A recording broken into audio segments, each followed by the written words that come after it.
the world has ever seen. Ben Coleman.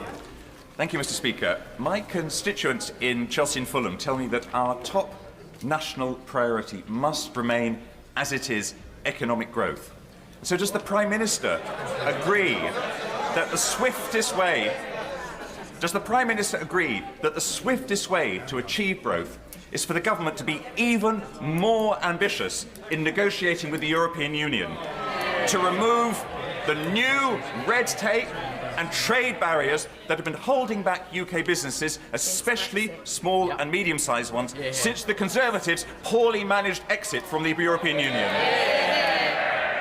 Well, the deal we struck with the EU will deliver on what the British public voted for last year, which is, as he says, boosting economic growth and restoring positive relations.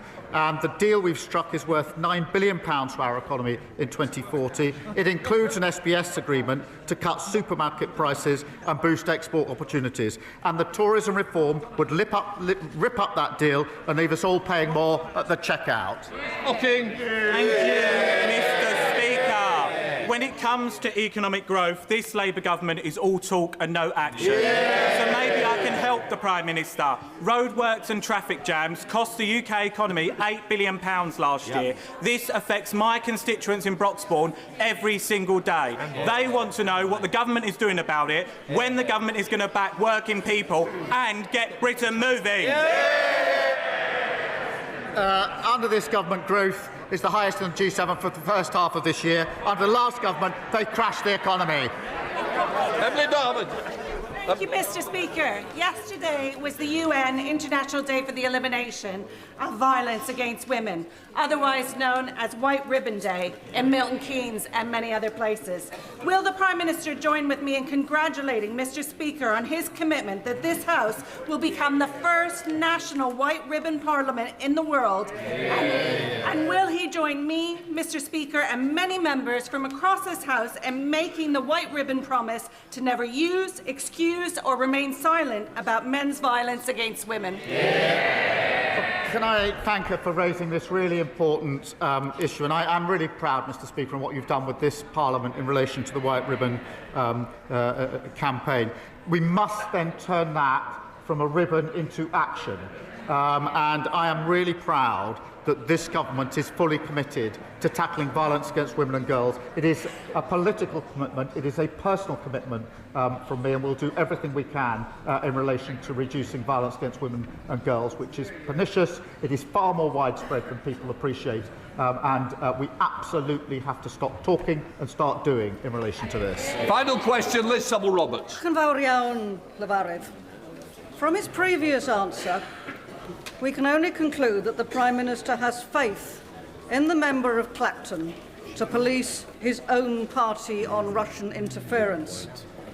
But the leader of Reform has already said that this is beyond his capabilities.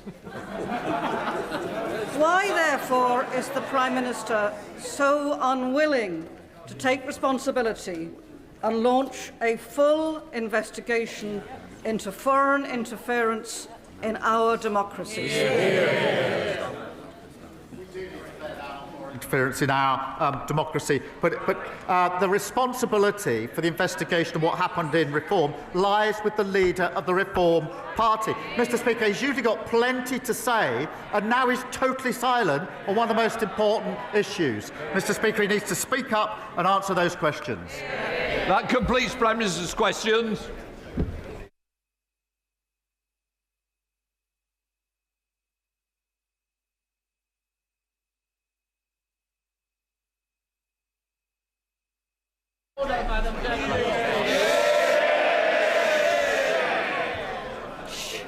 Point of order, Meltride. Thank you, Madam Deputy Speaker. On a point of order, Madam Deputy Speaker, this morning we have seen an unprecedented leak of the OBR's Economic and Fiscal Outlook report before the budget. This report contains market-sensitive information. It is utterly outrageous that this has happened, and this leak may indeed constitute a criminal act. In Prime Minister's questions, the Leader of the Opposition asked the Prime Minister about this leak, but he refused to answer her question. So, Madam Deputy Speaker, please can you advise this House what steps are at its disposal to force a leak inquiry into this matter? And would it be possible to ask the Table Office to distribute copies of the report given to the House, given that everybody outside of this House has already had the opportunity to read it? Order! This is not a point of order for the Chair. The Chancellor is about to make her budget statement, and I expect members and their constituents wish to hear from the Chancellor directly. However, before I call the Chancellor to speak, I nonetheless wish to make a short statement. For a number of weeks, and yet again yesterday, there have been extensive briefings to the media on the government's fiscal policy and public finances. This disappointing trend in relation to budget briefings has been growing for a number of years under successive governments, but appears to have reached an unprecedented high. Weeks ago, we saw the Chancellor delivering a speech in Downing Street, setting the scene for the budget, as well as specific policy announcements being briefed out to the media in advance of today's financial statements. I don't need any help. And just a moment ago, it seems the OBR analysis has also appeared online. This all falls short of standards that the House expects. The premature disclosure of the contents of the budget has always been regarded as a supreme discourtesy to this House and to all the democratically elected members, not to mention to Mr. Speaker and to myself, the Chairman of Ways and Means. The government's own ministerial code cannot be clearer, as set out in paragraph 9.1. When Parliament is in session, the most important announcements of government policy should be made in the first instance to Parliament. Mr. Speaker has always upheld the rights of this House and its members to be treated with respect and to be the first to hear major government policy announcements on behalf of their constituents. As Chairman of Ways and Means, I have responsibility to oversee the House's consideration of the budget statement and the ensuing resolutions, which are described in Erskine May paragraph 36-33 as the most important business of Ways and Means in this House. I want honourable members on all sides of the House to have adequate opportunity to hold the Chancellor to account, rather than hear and read about new policies on a daily basis in the media. And like many, I also expected better. Before I call the Chancellor of the Exchequer, I remind honourable members that copies of the budget resolutions will be available to them from the vote office in members' lobby at the end of the Chancellor's statement and online. Shh. I also remind honourable members that interventions are not taken during the Chancellor's statement, nor during replies to the Leader of the Opposition or the Leader of the Liberal Democrats. I call the Chancellor of the Exchequer.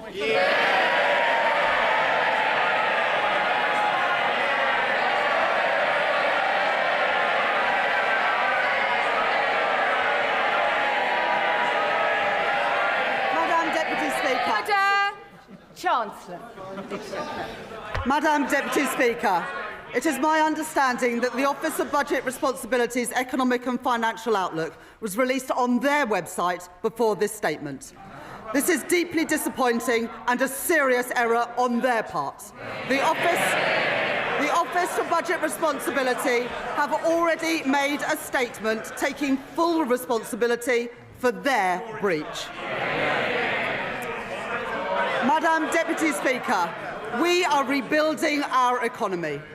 Over the last 16 months, we have overhauled our planning system to get Britain building, forged new trade deals with the United States, India and the European Union, reformed our visa system to bring the brightest and the best to Britain. We changed our fiscal rules that we inherited from the Conservatives and raised public investment to its highest level in 4 decades. And in last year's budget, I raised taxes on business and the wealthiest to close the £22 billion black hole in the public finances left deficits. And we used that money to fund the biggest ever settlement for our National Health Service.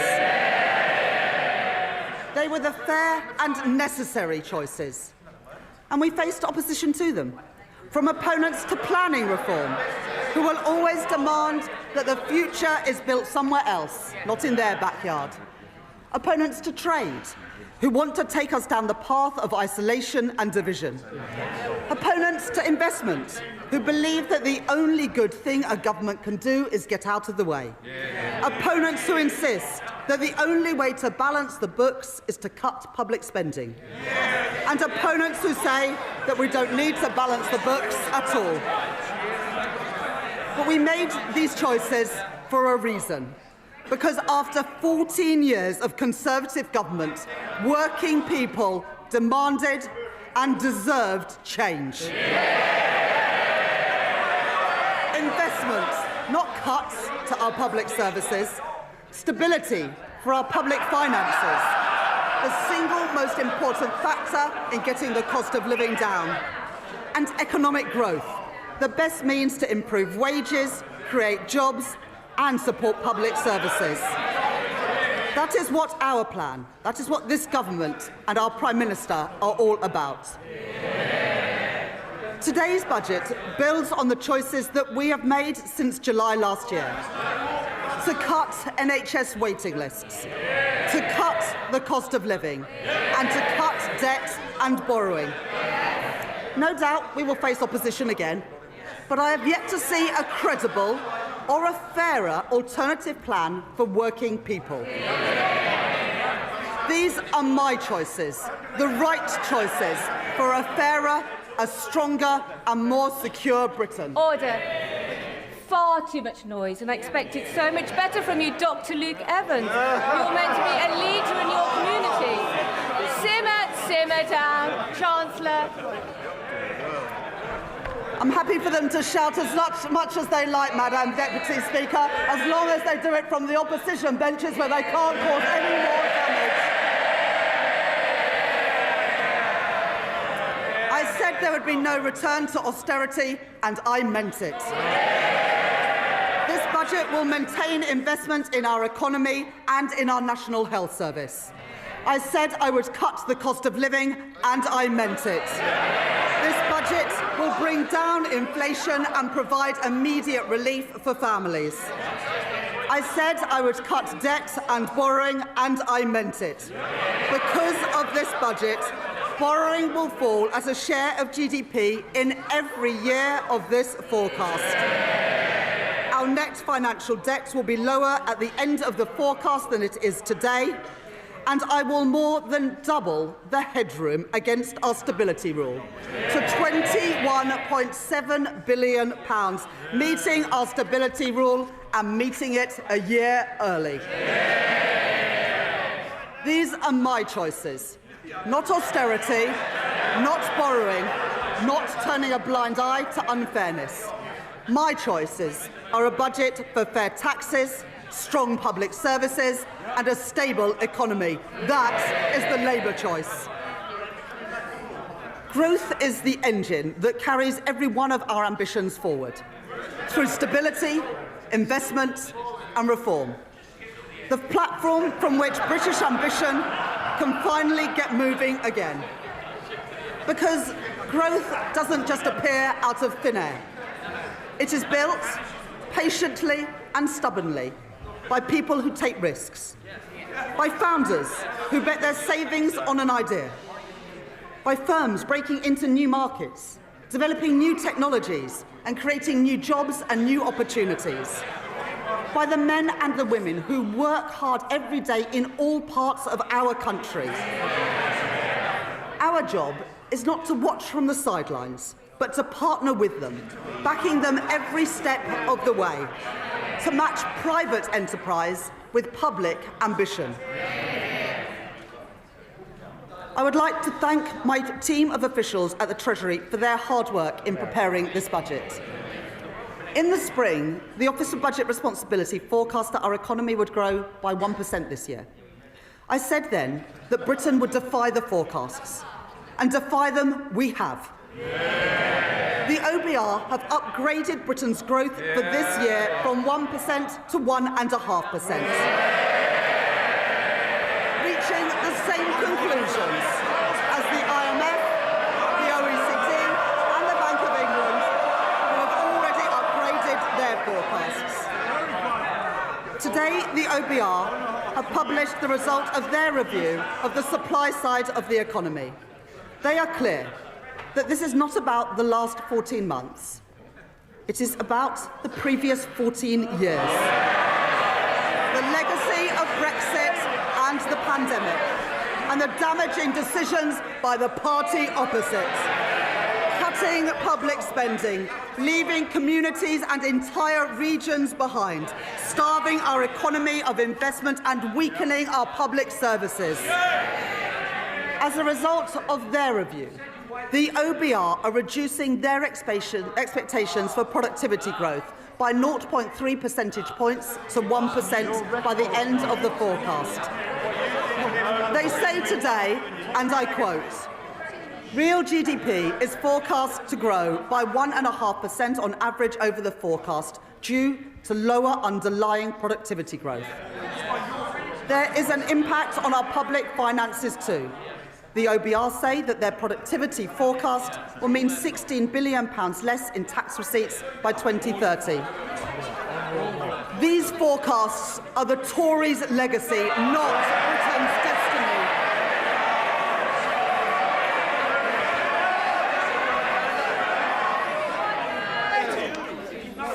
Order. It is very hard to hear the Chancellor over all the shouting. And Mr. Holmes, you promised me yesterday you were going to be on top behaviour in the first few minutes. Chancellor. We beat the forecasts this year and we will beat them again. By boosting trade, not blocking it. By increasing investment, not cutting it. By championing innovation, not stifling it. By backing working people, not making them poorer. Brick by brick, we've been building our economy. Building roads, building homes, getting spades in the ground and cranes in the sky. Growth begins with the spark of an entrepreneur. Half of new jobs in Britain are created by scale-up businesses. And we want those jobs created here, not somewhere else. Our job is to make Britain the best place in the world to start up, to scale up and to stay.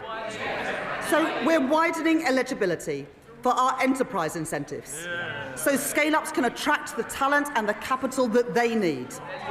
Expanding the enterprise management incentive so more companies can offer tax-relieved share options.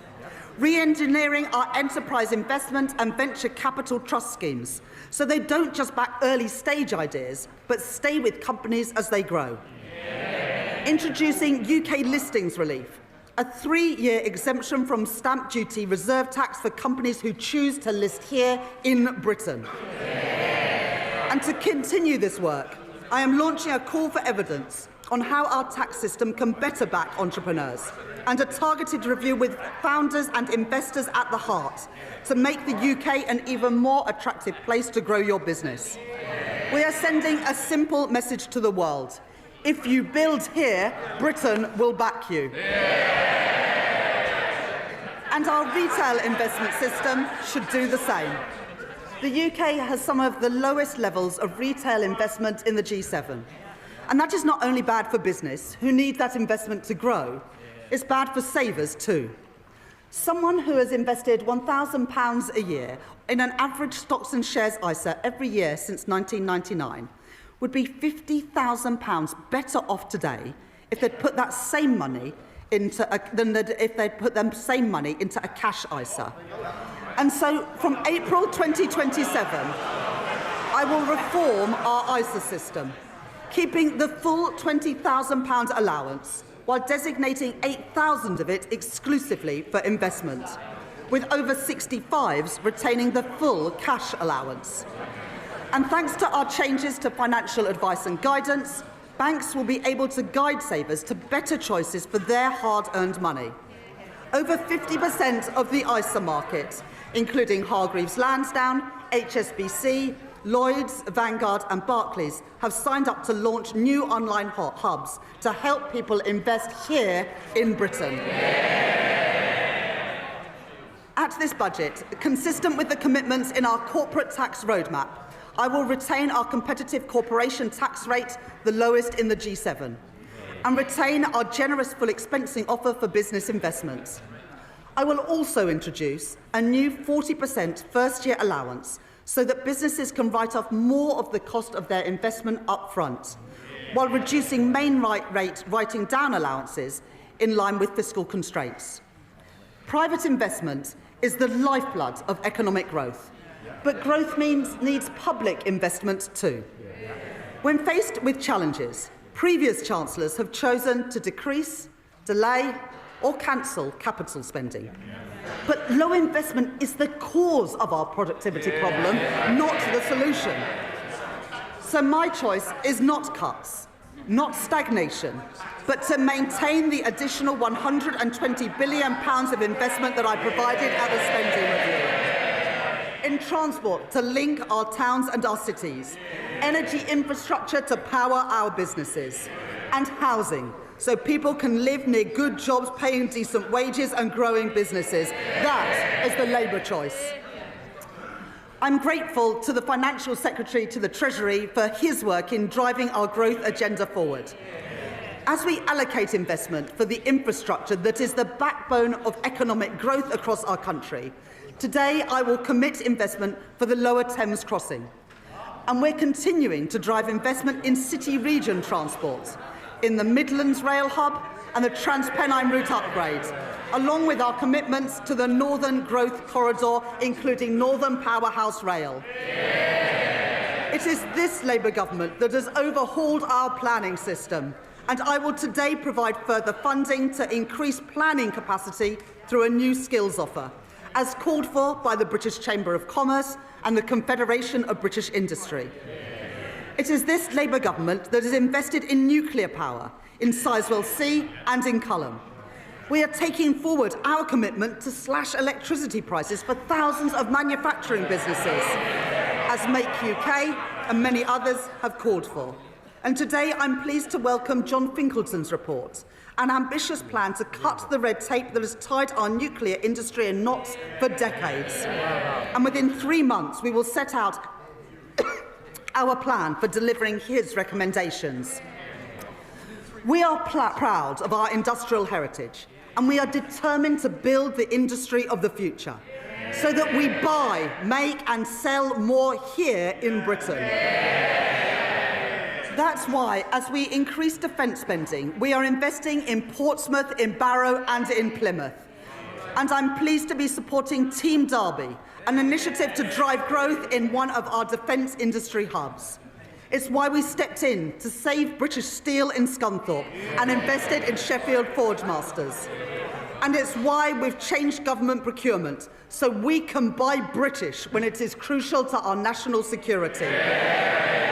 For steel, for shipbuilding, and today for AI, driving innovation and building that great industry here in Britain. But it's not just what we invest that matters, it's how we invest. Putting money and power back in the hands of local and regional leaders. Today, we are devolving £13 billion of flexible funding for 7 mayors to invest in skills, business support and infrastructure. I'm extending the business rates retention pilots in the West of England, Liverpool City region and Cornwall until 2029. I'm providing £30 million for the Kernow Industrial Growth Fund for sectors like critical minerals and marine innovation.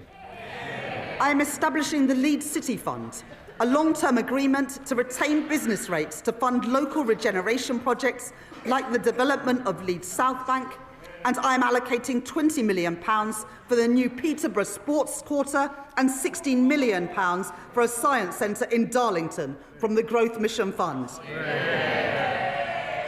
The benefits of investment the benefits of investment and growth must be built and felt in every part of our United Kingdom.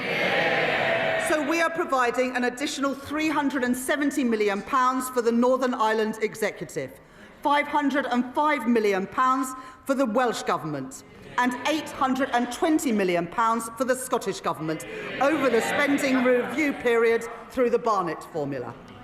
And I am making... Sorry, I didn't quite catch that from the SNP. Did they not? Perhaps, Madam Deputy Speaker, they didn't hear. £820 million for the Scottish Government over the spending review period because Anna Sawa asked us to. And I'm making targeted investments in our industrial strategy sectors across the UK. In Northern Ireland, I am providing £17 million to support businesses and strengthen the UK internal market, and backing advanced manufacturing through the Northern Ireland Enhanced Investment Zone. Wales will be the host for 2 AI growth zones, creating more than 8,000 jobs, supported by a £10 million investment in the semiconductors critical for that industry. And we are building the UK's first small modular nuclear reactors with Rolls-Royce at Wilfer in Anglesey. 2 Labour governments working together in Wales to deliver for the people of Wales. And in Scotland, I'm committing over £14 million for low-carbon technologies in Grangemouth, £20 million to renew infrastructure at Inchgreen in Inverclyde, and £20 million to redevelop Kirkcaldy Town Centre and Seafront, with construction starting next year. And that's on top of the UK's biggest ever warship export deal with the Norwegian government to build frigates in Glasgow, supporting 4,000 jobs. Investment opposed by the SNP, jobs opposed by the SNP, defence opposed by the SNP, but secured by this Labour government. A growing economy needs strong foundations of economic stability, with borrowing, inflation down and investment up. That is good for business, and it is good for working people, so they have more money in their pockets. Economic stability, safeguarded by ironclad fiscal rules, is our best defence against rising prices and the best way to improve living standards. We've all seen the alternative. 3 years ago, in their clamour to cut taxes for the richest, the Tories under Liz Truss crashed the economy and sent mortgage rates spiralling and brought pensions to the brink.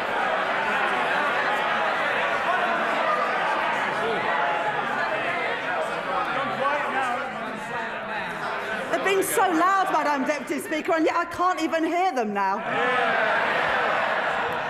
Now, I know that the leader of the Green Party is a keen hypnotherapist, and he believes that he can achieve remarkable things using only the power of his mind.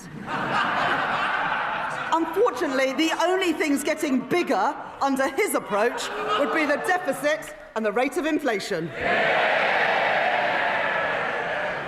And for all the damage that the Conservative cuts did to our schools and our hospitals, they also doubled the national debt. Our net financial debt this year will be £2.6 trillion, 83% of GDP, meaning that today, 1 in every £10 that government spends is on debt interest. Not on paying down that debt, but just on paying the interest on the debt that we inherited from the Conservatives. My fiscal rules will get borrowing down while supporting investment. The stability rule, that day-to-day expenditure must be met through tax receipts, and the investment rule, which allows me to increase investment whilst getting debt on a downward path. Those fiscal rules are non-negotiable. I met them at the budget last year, I met them in the spring, and I have met them today. While the current budget balance is in deficit by £28.8 billion in 26-27 and £4.6 billion in 27-28, it moves into a surplus of £3.9 billion in 28-29, £21.7 billion in 29-30, and £24.6 billion in 2030-31, more than doubling our headroom against the stability rule and meeting that rule a year early too. Yeah. And our net financial debt is 83.3% in 26-27, 83.6% in 27-28, 83.7% in 28-29, falling to 83.0% in 29-30 and 82.2% in 2030-31. Madam Deputy Speaker, I said we would cut the debt, and we are, with debt down by the end of the forecast. And going forwards, to support our commitment to a single fiscal event and further strengthen our economic stability, I will follow the recommendations of the International Monetary Fund by assessing the fiscal rules just once a year at the budget. Despite the challenges we face on productivity, the path of our deficit reduction remains broadly the same as in spring. Public sector net borrowing is due to be £112.1 billion, or 3.5% of GDP in 26-27, 3% in 27-28, 2.6% in 28-29, 1.9% in 29-30 and 1.9% in 2030-31, ending at £67.2 billion, translating into an increase in the net cash requirement next year of £4.2 billion, taking the total to £133.3 billion. According to the IMF, we are due to reduce borrowing more over the rest of this Parliament than any other G7 economy. The Conservatives crashed the economy, we are protecting it. The Conservatives lost control of debt, we are getting debt down. The Conservatives let inflation and interest rates go through the roof. But, Madam Deputy Speaker, since Labour took office, the Bank of England have cut interest rates 5 times. I've made my choices. Not reckless borrowing, not dangerous cuts, but stability for our economy, security for our public finances, and security for family finances too. Those are the Labour choices. Madam Deputy Speaker, Tory austerity left classrooms crumbling and waiting lists sky high, weakened our productivity and choked our economic growth. And now they propose a further £47 billion of cuts to our public services. Well, that is equivalent to cutting every police officer in our country twice over. And then there is Reform, who promise more than £100 billion of cuts, with no details of where those cuts will come from or who will pay for them. A recipe for devastating damage to our public services. People voted for Labour because they wanted roads that aren't full of potholes. They want police on our streets, and they want an NHS that is there when they need it. And we're delivering that. Waiting lists down by 230,000.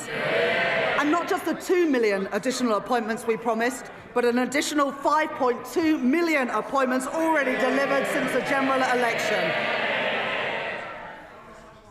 I joined the Labour Party almost 30 years ago because I could see that the Conservative government that I grew up under didn't care much about schools like mine. Textbooks were rationed. I know that many of you weren't at schools like mine. There is far too much noise, far too much excitement. People need to calm down a little. Chancellor. They don't want to hear what the Tories did to schools like mine, but I will tell them. Textbooks rationed, libraries closed, kids herded into porter cabins in the playground, and I came into politics to change that. The money that I allocated at the spending review will fix the crumbling classrooms that the Conservatives left behind and build the schools that they promised but never delivered. And today, thanks to representations from my honourable friends, the members for Wolverhampton North East and Leeds South West and Morley, I will provide £5 million for libraries in secondary schools, building on the £10 million commitment to ensure that every primary school has a school library within this Parliament. And thanks to representations from my honourable friends, the members for Bournemouth East and from Luton North, I am providing £18 million to improve and upgrade playgrounds across England. Madam Deputy Speaker, let there be no doubt that this is a government that is on the side of our kids and who will back their potential. I will not allow the legacies of Conservative neglect to stain our society. Last year, I made changes to the Mine Workers Pension Scheme to ensure that its members receive the fair pensions that they are owed. This year, with thanks to the Minister for Pensions for all his work in this subject, I can go further. I have heard representations from Labour Coalfield MPs, including my honourable friends, the members for Bassetlaw, Blyth and Ashington, Barnsley South, Mansfield and Llanelli. And today I can announce that I will transfer the Investment Reserve Fund of the British Coal Staff Superannuation Scheme to its members. So that the men and the women who worked in our coal industry get a fair deal in their retirement too. And more. Having heard representations from my honourable friends, the members for Banbury and the member for Edinburgh South West, I will index for inflation on pensions accrued before 1997 in the Pension Protection Fund and the Financial Assurance Scheme, so that people whose pension schemes became insolvent, no fault of their own, no longer lose out as the result of inflation. Last year, I also provided funding to compensate the victims of the infected blood scandal, after the previous government failed to budget for the costs of compensation. This year, I have listened to representations from my honourable friend, the member for Eltham and Chislehurst, and my honourable friend, the member for Edinburgh South West. And I'd like to thank the Minister for Employment for her representations over many years on this subject. As a result, I will exempt all payments from the infected blood scheme from inheritance tax, regardless of the circumstances in which those payments are passed down. Madam Deputy Speaker, that is how we should be spending taxpayers' money, on dealing with injustices and building strong public services, not on waste and inefficiency. At the spending review, I set an ambitious target of £14 billion of efficiencies per year by 2029, and I am grateful to the Chief Secretary to the Treasury for driving that work forward, realising savings through AI and automation, and by scrapping NHS England and reducing back office staff by 18,000. At this budget, I will find a further £4.9 billion of efficiencies by 2031, getting rid of police and crime commissioners, cutting the cost of politics and local government, and selling government assets that we no longer have any use for. These savings will be required across government.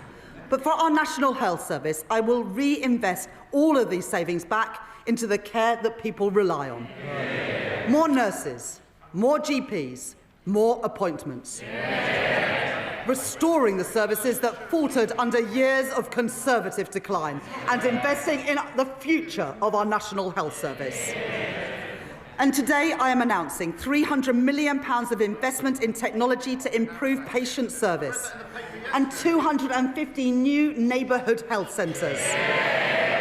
Expanding more services into communities so that people can receive treatment outside of hospitals and get better, faster care where they live. Over 100 of these will be delivered by 2030, including in Birmingham, Truro and Southall. The Labour Party founded our National Health Service, and we will renew our National Health Service.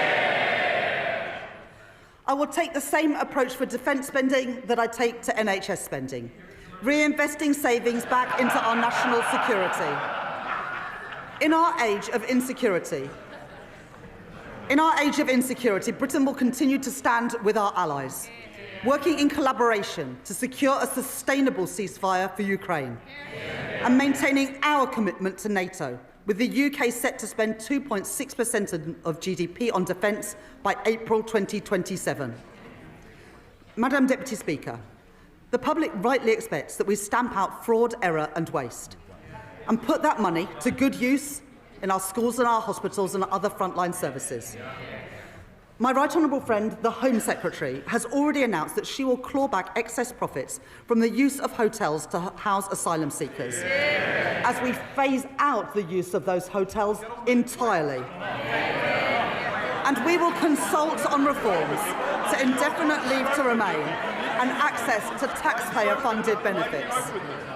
The introduction of digital ID will break the link between illegal migration and illegal working.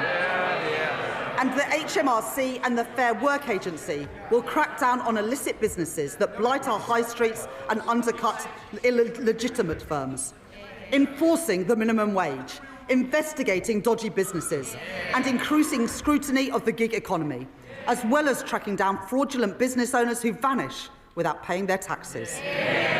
And I'd like to thank my honourable friends, the members for Great Grimsby and Cleethorpes, Lee and Atherton, and Kensington and Bayswater for their representations on this subject.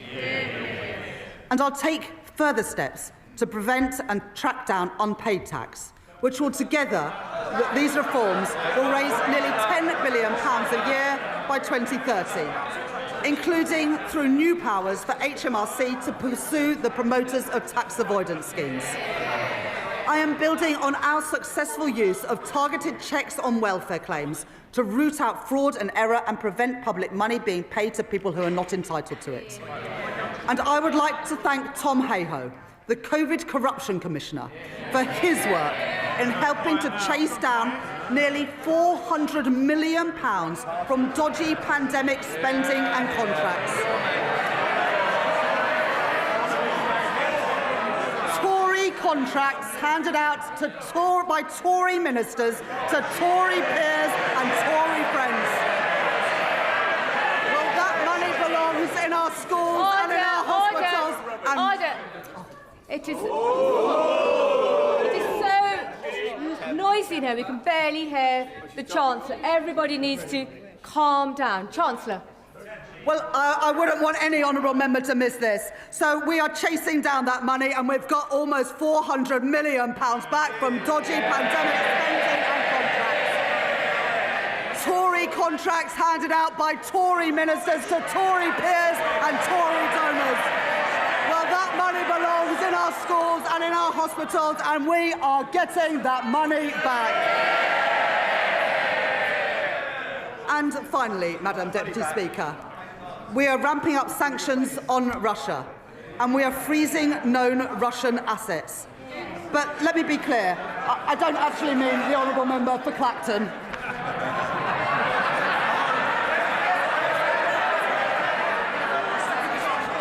Under the Conservatives...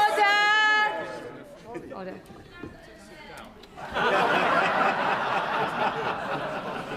You don't need commentary from the backbenches, and Mr. Dewhurst, you are so loud. It's remarkable how far your voice carries. Chancellor. Under the Conservatives, the cost of our welfare system increased by nearly 1 percentage point of GDP, equivalent to £88 billion in just 5 years. The broken welfare system that we inherited wrote off millions of people as too sick to work, and we will reform that system so that it is a system that does not count the cost of failure, but one that protects people who cannot work and empowers those who can. We have brought back face-to-face assessments for disability benefits. Those are the face-to-face assessments that the Shadow Chancellor got rid of when he was Work and Pension Secretary. And our changes to universal credit will get 15,000 people back into work, a figure confirmed today. The former Health Secretary, Alan Milburn, will review the causes of rising youth inactivity, and we are already taking action. I'm grateful to the Federation of Small Businesses and Small Business Britain for their representations on apprenticeships. And today I am announcing funding to make the training for under 25 apprenticeships completely free for small and medium-sized enterprises.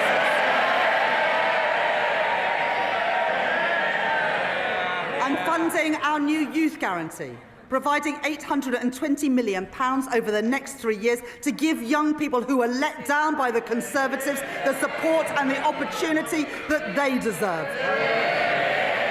Guaranteeing every young person a place in college, an apprenticeship or personalised job support. And after 18 months, 18 to 21-year-olds will be offered paid work, not benefits. The Motability Scheme was set up to protect the most vulnerable, not to subsidise the lease on a Mercedes-Benz. And so I am making reforms that will reduce generous taxpayer subsidies, and Motability have confirmed that they will remove luxury vehicles from their scheme, getting the scheme back to its original purpose of offering cost-effective leases to disabled people. And taxpayers' money should not be spent on pensions for people abroad, who only lived here for a couple of years and may never even have paid a penny in tax. The Conservatives allowed thousands of people living abroad to buy their way into the state pension for as little as £3.50 a week, debasing the purpose of our pension system. And so I will abolish access to Class 2 voluntary national insurance contributions for people living abroad, increasing the time that someone has to live or work in Britain to 10 years and increasing the contributions that they must pay. These reforms improve our welfare system, they support our young people, protect those who need it most, and put an end to Conservative waste and unfairness. Madam Deputy Speaker, to break the cycle of austerity, we need a fair and a sustainable tax system, one that generates revenues to fund the public services that we all use, and supports investment to grow our economy. That does mean that today I am asking everyone to make a contribution. The previous Conservative government froze personal tax thresholds from 2021 to 2028. And today I will maintain all income tax and equivalent national insurance thresholds at their current level for a further 3 years from 2028. While ensuring that people... Order! The noise is far too high. Chancellor. The Right Honourable Lady supported these freezes when her party made them. She might want to forget about it, but the British people never will. At the same time, we are ensuring that people only in receipt of the basic or new state pension do not have to pay small amounts of tax through simple assessment from April 2027. I will also keep the Plan 2 student loan repayments threshold at its 2026-27 level for 3 years. Madam Deputy Speaker, I know that maintaining these thresholds is a decision that will affect working people. I said that last year, and I won't pretend otherwise now. Madam Deputy Speaker, I am asking everyone to make a contribution, but I can keep that contribution as low as possible because I will make further reforms to our tax system today to make it fairer and to ensure that the wealthiest contribute the most. The Conservatives knew that our tax system didn't work. Time and time again, they ducked the necessary reforms, leaving a system unfit for a changing economy, with unfairness that they refused to address. Currently, a landlord with an income of £25,000 will pay nearly £1,200 less in tax than their tenants with the same salary, because no national insurance is charged on property, dividend or savings income.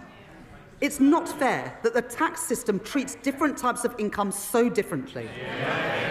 And so I will increase the basic and higher rate of tax on property, savings and dividend income by 2 percentage points, and the additional rate of tax on property and savings income by 2 percentage points.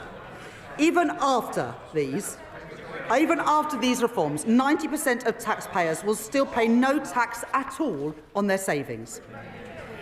As well as narrowing the gap between the tax on income from assets and income from work, I also believe that a fair society is one where the wealthiest pay their fair share. The reforms I made last year will raise an additional £8 billion a year by 2020-30 from wealth. I increased taxes last year on private equity, private schools and private jets. I abolished the non-dom tax regime. And this year, I will make 2 changes to cap trust charges and prevent avoidance. I reformed inheritance tax on agricultural and business assets. And this year, I am aligning those reforms with wider inheritance tax rules by allowing the transfer of the 100% relief allowance between spouses, balancing the taxation of these valuable assets with the realities of family life. In this budget, I will take further steps to deal with a long-standing source of wealth inequality in our country.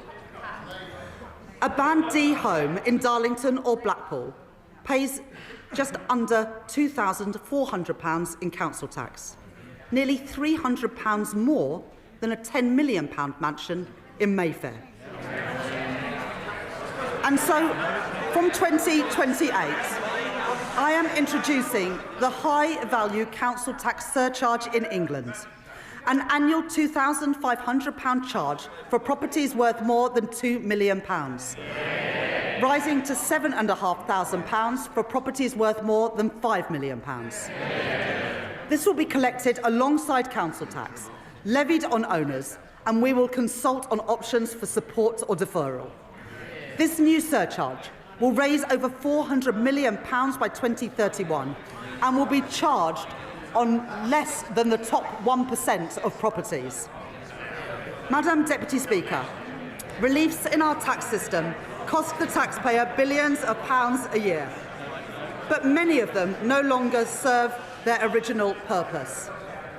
The government rightly provides generous tax relief for people paying into a pension, relieving income tax on all contributions and on the investment itself, as well as national insurance relief on employer contributions, at a cost of over £70 billion a year to the Exchequer. This budget makes no changes to those reliefs or to the tax-free lump sum. But salary sacrifice for pensions, which was intended to be a small part of our pension system, is forecast to almost treble in cost to other taxpayers, from £2.8 billion in 2017 to £8 billion by 2030, with the greatest benefit going to the highest earners, or to those in the financial services sector putting their bonuses into pensions tax-free, while those on the minimum wage or those whose employers don't offer salary sacrifice don't benefit at all. That is not sustainable for our public finances, putting pressure on the tax that everyone else pays.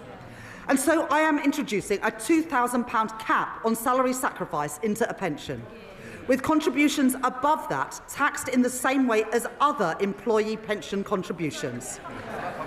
That is a pragmatic step so that people, especially on low and middle incomes, can continue to use salary sacrifice for their pension without paying any more in tax than they do now, and to give individuals and employers time to adjust to these new arrangements. These changes will come into effect in 2029. The coalition government introduced 100% relief from capital gains tax on business sales made to employee ownership trusts, creating a route for gains to go completely untaxed when businesses are sold. I will reduce that relief to 50%, retaining a strong incentive for employee-owned companies. And as we work towards doubling the size of the cooperative economy, the Department for Business and Trade will launch a call for evidence on how we can better support co-ops to grow. Because of the changes that I have made to capital gains tax this year and last year, receipts are forecast to increase from £14 billion this year to £30 billion by 2030. To support our high streets, I am announcing a package of regulatory changes as called for by UK Hospitality and the British Retail Consortium.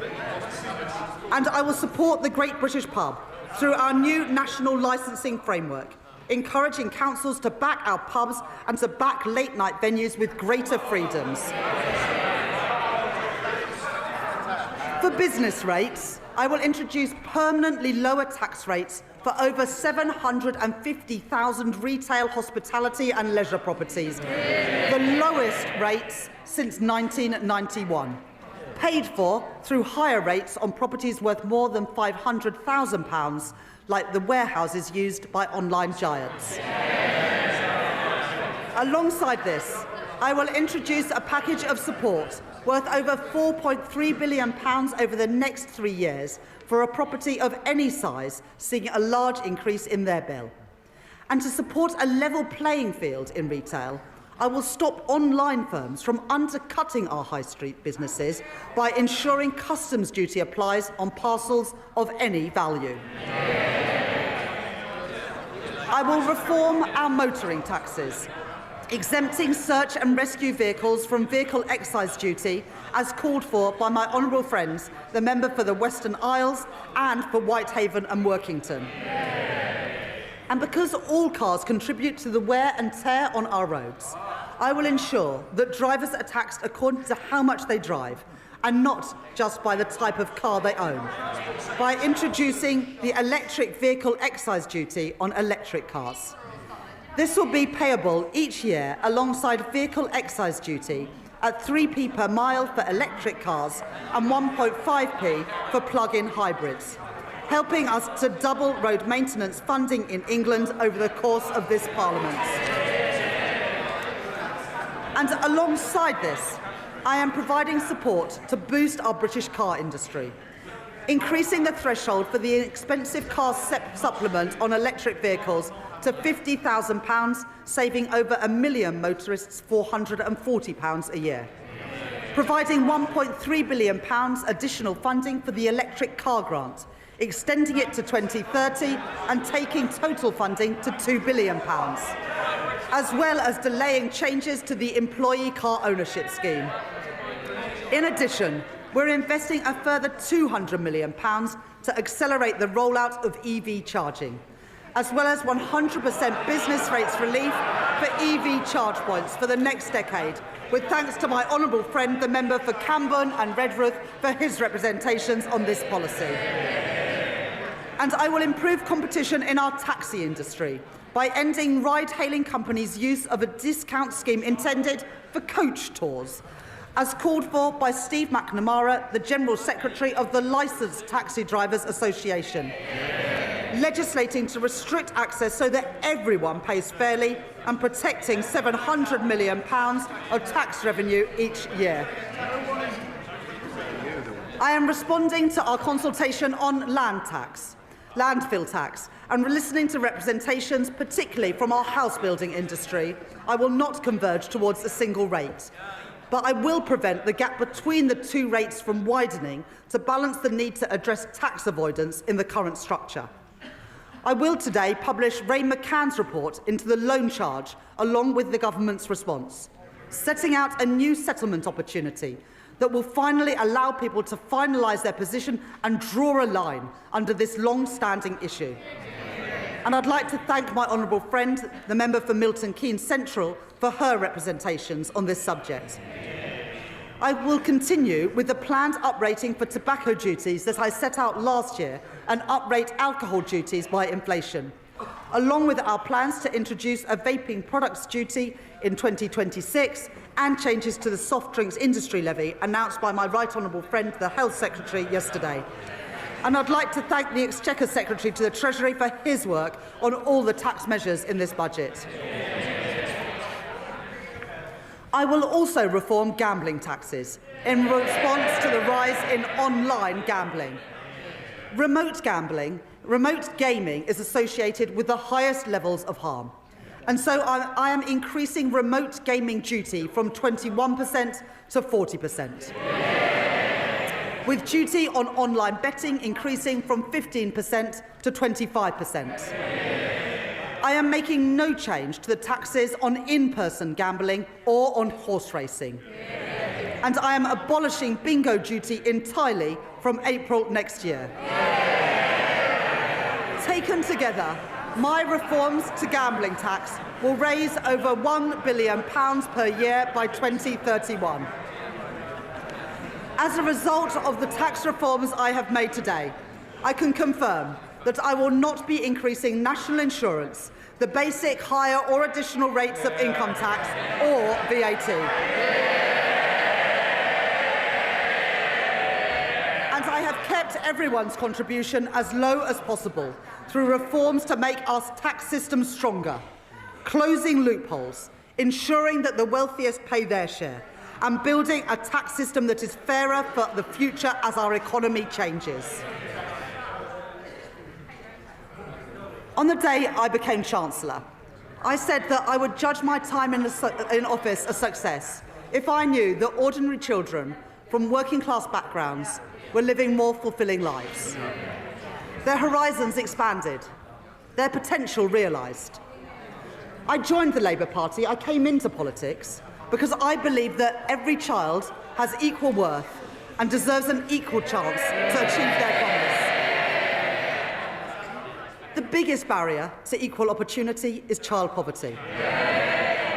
Because for every child that grows up in poverty, our society pays a triple cost. The first and the heaviest is to the child. Going to school hungry, waking up in a cold home, or in another B&B. While other children enjoy the advantages of parents with time to help with homework, the quiet space at home to work in, too many go without. And there is also the cost of supporting a family in poverty, which ends up in the lap of overstretched councils, who can do no more than shunt them into temporary accommodation at huge cost to local taxpayers. Then there is the future cost, to our economy and to our society, of wasted talent and a welfare system that bears the cost of failure for decades to come.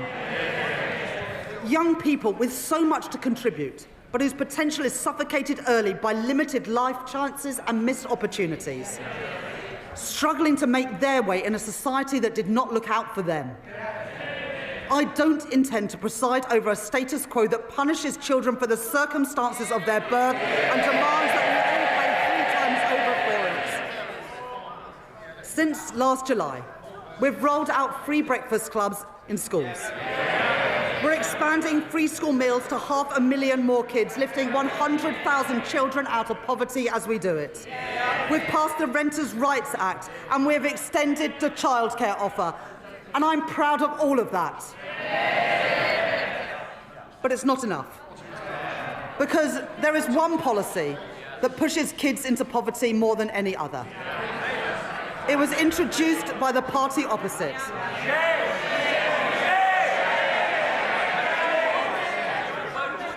They said it would save money and that it would bring about behavioural change, disincentivising poorer families from having more children. Well, even on its own terms, it failed. The welfare bill has continued to rise, and there's been no difference in the size of families. But what it has done is to push hundreds of thousands of children into poverty since it was introduced. They said they were punishing parents' choices, but it's the kids who have paid the price. They've paid the price for the policies of a party which opted for cynical gimmicks over real savings in our welfare system.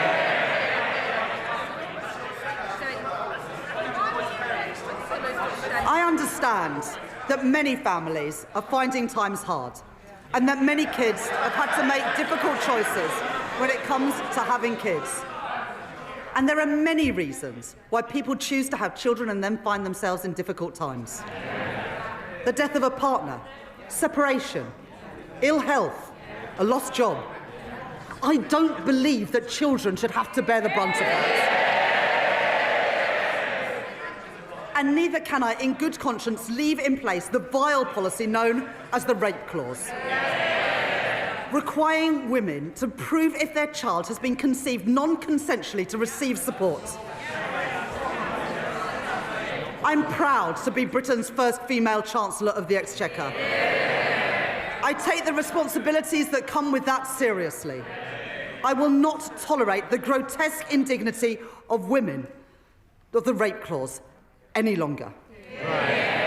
It is dehumanising, it is cruel, and I will remove it from the statute book. And so because I am tackling fraud and error in our welfare system, because I am cracking down on tax avoidance, because I am reforming gambling taxation, I can announce today, fully costed and fully funded, the removal of the two-child limit in full from April.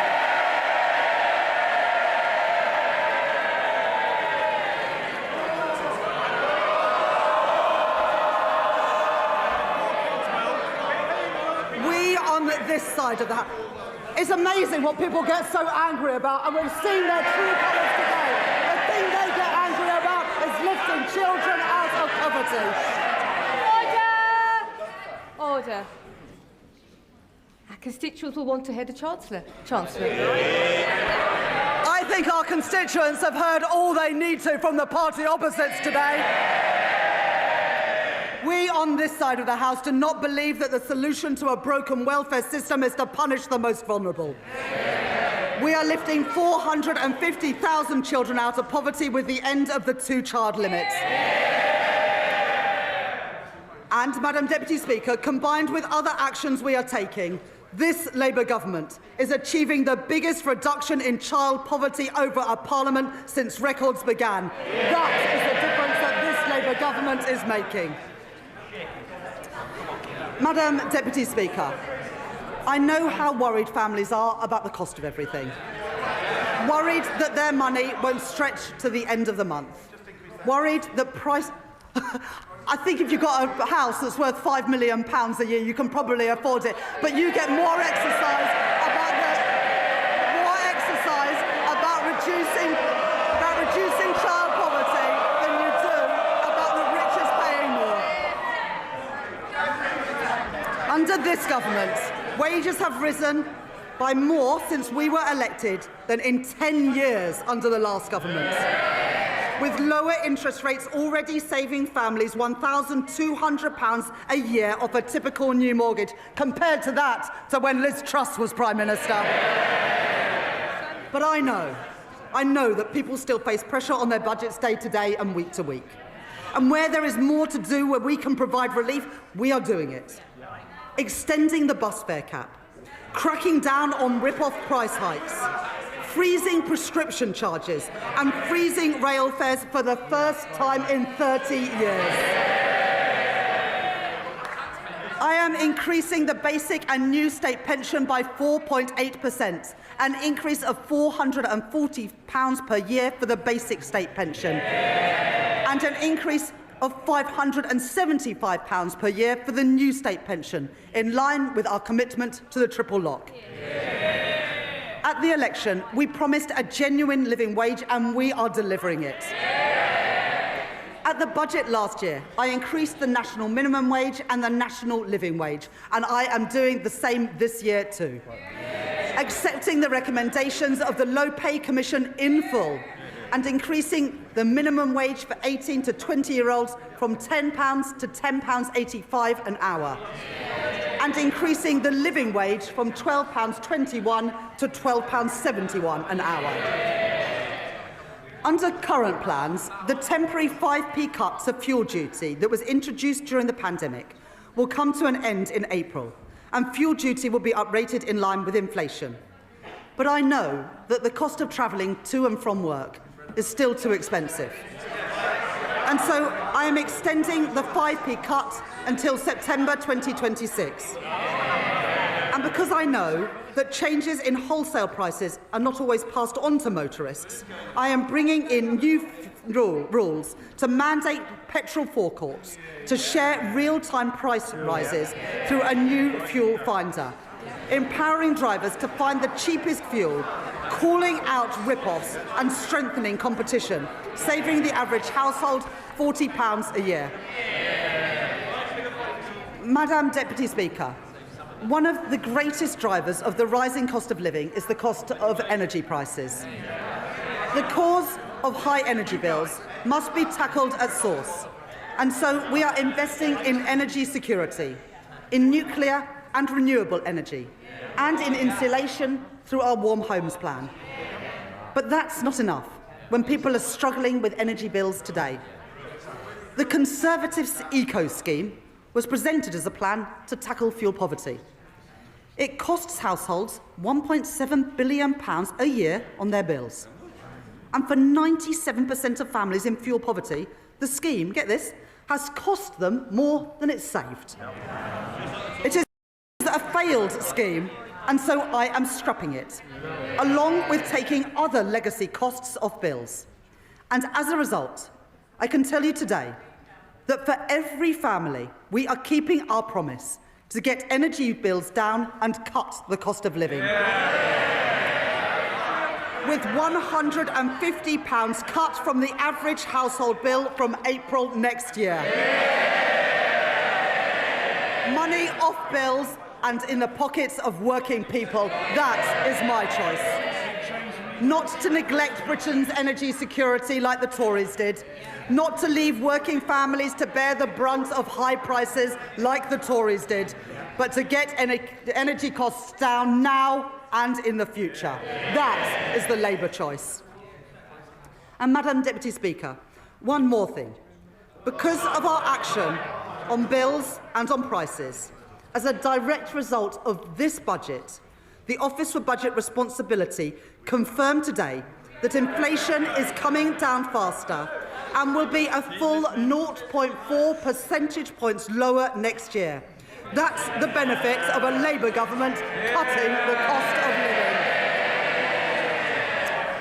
Madam Deputy Speaker, this Labour government is changing our country.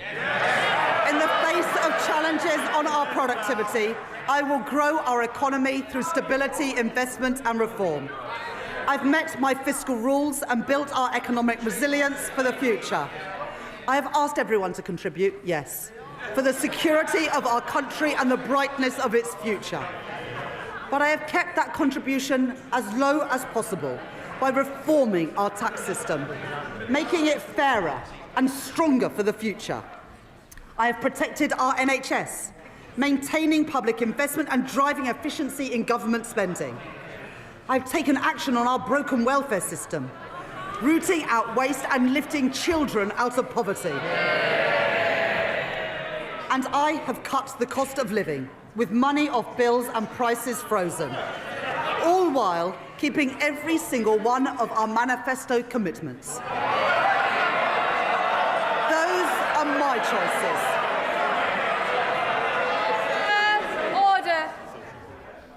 Mr. Rankin, Ms. Morton, your voice carries right across the chamber.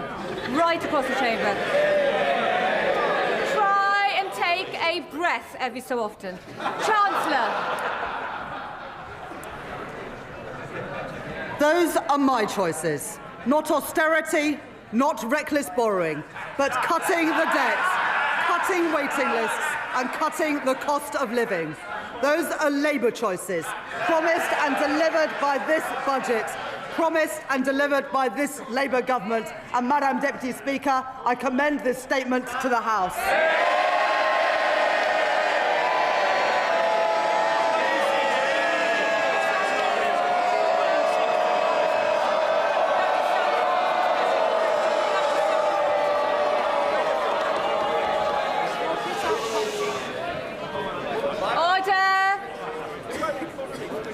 Under Standing Order number 51, the first motion entitled Provisional Collection of Taxes must be decided without debate. Will the Chancellor of the Exchequer please move formally? Chancellor, please move formally. Formally. The question is that pursuant to Section 5 of the Provisional Collection of Taxes Act 1968, provisional statutory effect shall be given to the following motions. Stamp duty reserve tax, UK listing relief, motion number 60. Rates of tobacco products duty, motion number 65. As many of their opinions say aye. Aye. Of the contrary, no. The ayes have it. The ayes have it. We now come to the motion entitled Income Tax Charge. It is on this motion that the debate will take place today and on the succeeding days. The questions on this motion and on the remaining motions will be put at the end of the budget debate on Tuesday, the 2nd of December. I call the Chancellor of the Exchequer to move the motion formally. Formally. The question is that income tax is charged for the tax year 2026-27. and it is declared that this and is expedient in the public interest that this resolution should have statutory effect under the provisions of the Provisional Collections of Taxes Act 1968. I now call the Leader of the Opposition. Leader of the Opposition.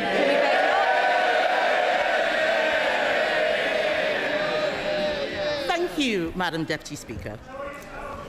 And may I congratulate the Right Honourable Lady on delivering her second budget. I hope she enjoyed it, because it really should be her last. What a total humiliation. A total humiliation. Last... Can colleagues who are exiting the chamber do so swiftly so we can focus on the Leader of the Opposition? Swiftly exit, quietly. Right. Leader of the Opposition. It's a total humiliation, Madam Deputy Speaker.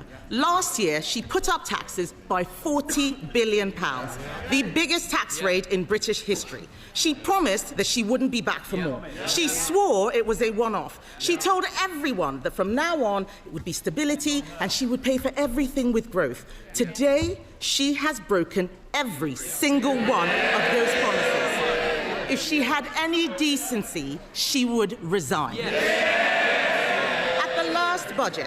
At the last budget, she said she was proud to be the country's first ever female Chancellor.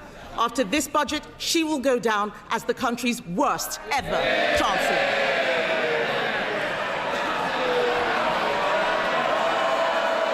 Today...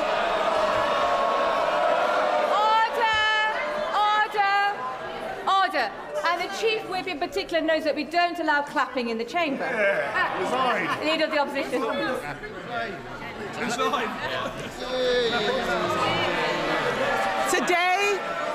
Today she has announced a new tax rate of £26 billion. They're all cheering. Household income is down. Spending policies in this budget increase borrowing in every year. That smorgasbord of misery we just heard from her can be summed up in one sentence. Labour are hiking taxes to pay for welfare. This is a budget for Benefit Street, Madam Deputy Speaker, paid for by working people. This budget increases benefits for 560,000 families by an average of £5,000. They are hiking taxes on workers, pensioners and savers to pay for handouts to keep their backbenchers quiet.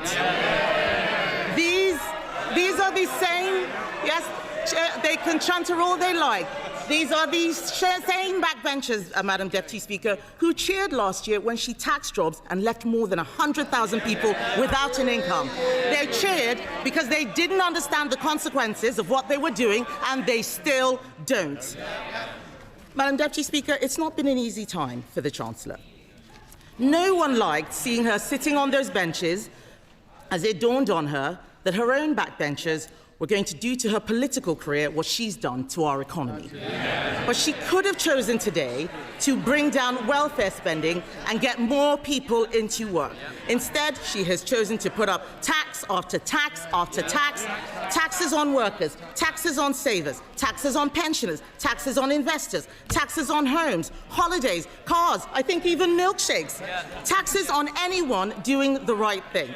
She and this government have lost what little credibility they had left, and no one will ever trust her again.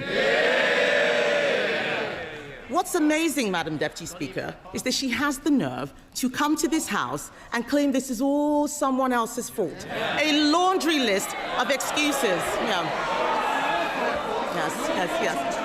Madam Deputy Speaker, they blame the Conservatives as if we've been sneaking into the Treasury under the cover of darkness to give pay rises to the unions. She inherited an economy with inflation at 2% and record high employment. She has tanked it in just over a year. Endless excuses. She blames Brexit. She blames Donald Trump. She needs to blame herself. And I've got some news for her. The Chancellor didn't seem to understand what the OBR was saying. Inflation is up, not down, and that inflation was stoked by her tax and spend decisions. The economic fiscal outlook says that they expect inflation to stay higher for longer. Everybody else has read it. She still hasn't read the OBR analysis. She blames higher than expected borrowing costs. Where does she think they came from? Those borrowing costs are driven by her lack of grip. She is paying more, you're saying us, she's paying more to borrow than Greece. She is paying more to borrow than at any point under the 14 years of Conservative government. Perhaps if Labour MPs read a book sometimes, they would know something. That includes an energy crisis, Madam Deputy Speaker. Under us, we had an energy crisis sparked by a war in Ukraine and a global pandemic. What is her excuse? What is her excuse? She is taking the public for fools, but they are under no illusions whose fault this is. The fact is, the bad choices she is making today, choices to break promises, choices to put up taxes, choices to spend more of other people's money, are because of the bad choices she made at the last disastrous budget. If you want growth, you need to start with knowing what kind of country you want to be and make a plan to get there. Create certainty for the people and businesses who will drive growth. There is no growth and no plan because Labour focused on settling scores and scratching the itches they had in opposition. She promised stability, she delivered chaos. Just look at the circus around this budget. First the leaks, then more leaks to try to undo the damage. Calling panicky press conferences, U-turning on her U-turns, rolling the pitch one day only to plough through it the next. She had the cheek to talk about stability, Madam Deputy Speaker. She has become the first Chancellor in history to release the whole budget ahead of time. This is extraordinary. It tells you everything you need to know about her grip on the Treasury. She's making the UK a shambolic laughingstock to international investors, and if she doesn't resign for breaking her promises, she should sure as hell go for this.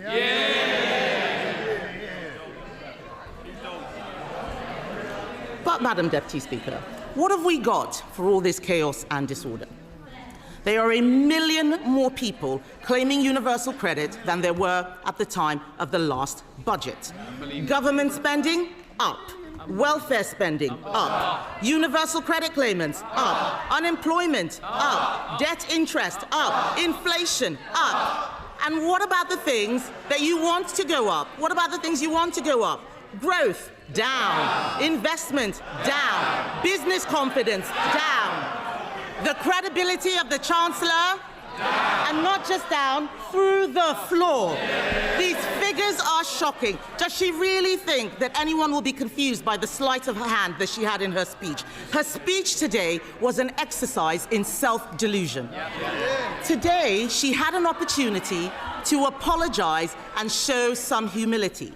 Instead, we've been fed puff pieces in the Times and the FT showing a woman wallowing in self-pity, whining about mansplaining and misogyny. Madam Deputy Speaker, let me explain to the Chancellor. Woman... Order.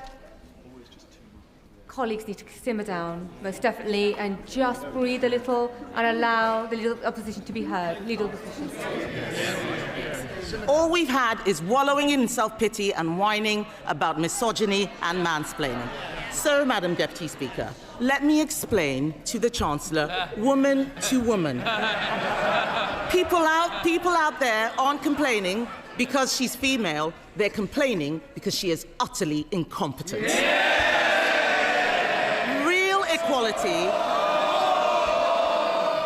Real equality means being held to the same standard as everyone else. It means being judged on results. Take her bright idea, the Office for Value for Money. It's been closed down because it didn't save a penny. In fact, it cost the taxpayer £1.6 million. You couldn't make this stuff up. Madam Deputy Speaker, I've identified a way to save taxpayers huge amounts of money by sacking just one person, the woman sitting opposite. The ex-chief economist of the Bank of England was not mansplaining. He wasn't mansplaining when he said the uncertainty around today's budget is the single biggest reason growth has flatlined. What did the Chancellor think would happen when she went on breakfast telly to do an emergency public service announcement? I interrupt your Cheerios to bring you this frightening message about income tax. And then, unbelievably, she changed her mind 3 days later. No wonder people are in despair. She says she wants people to respect her. Order. Conservative colleagues are drowning out the Leader of the Opposition speech, so just be mindful nobody will be able to hear her at home. Leader of the Opposition.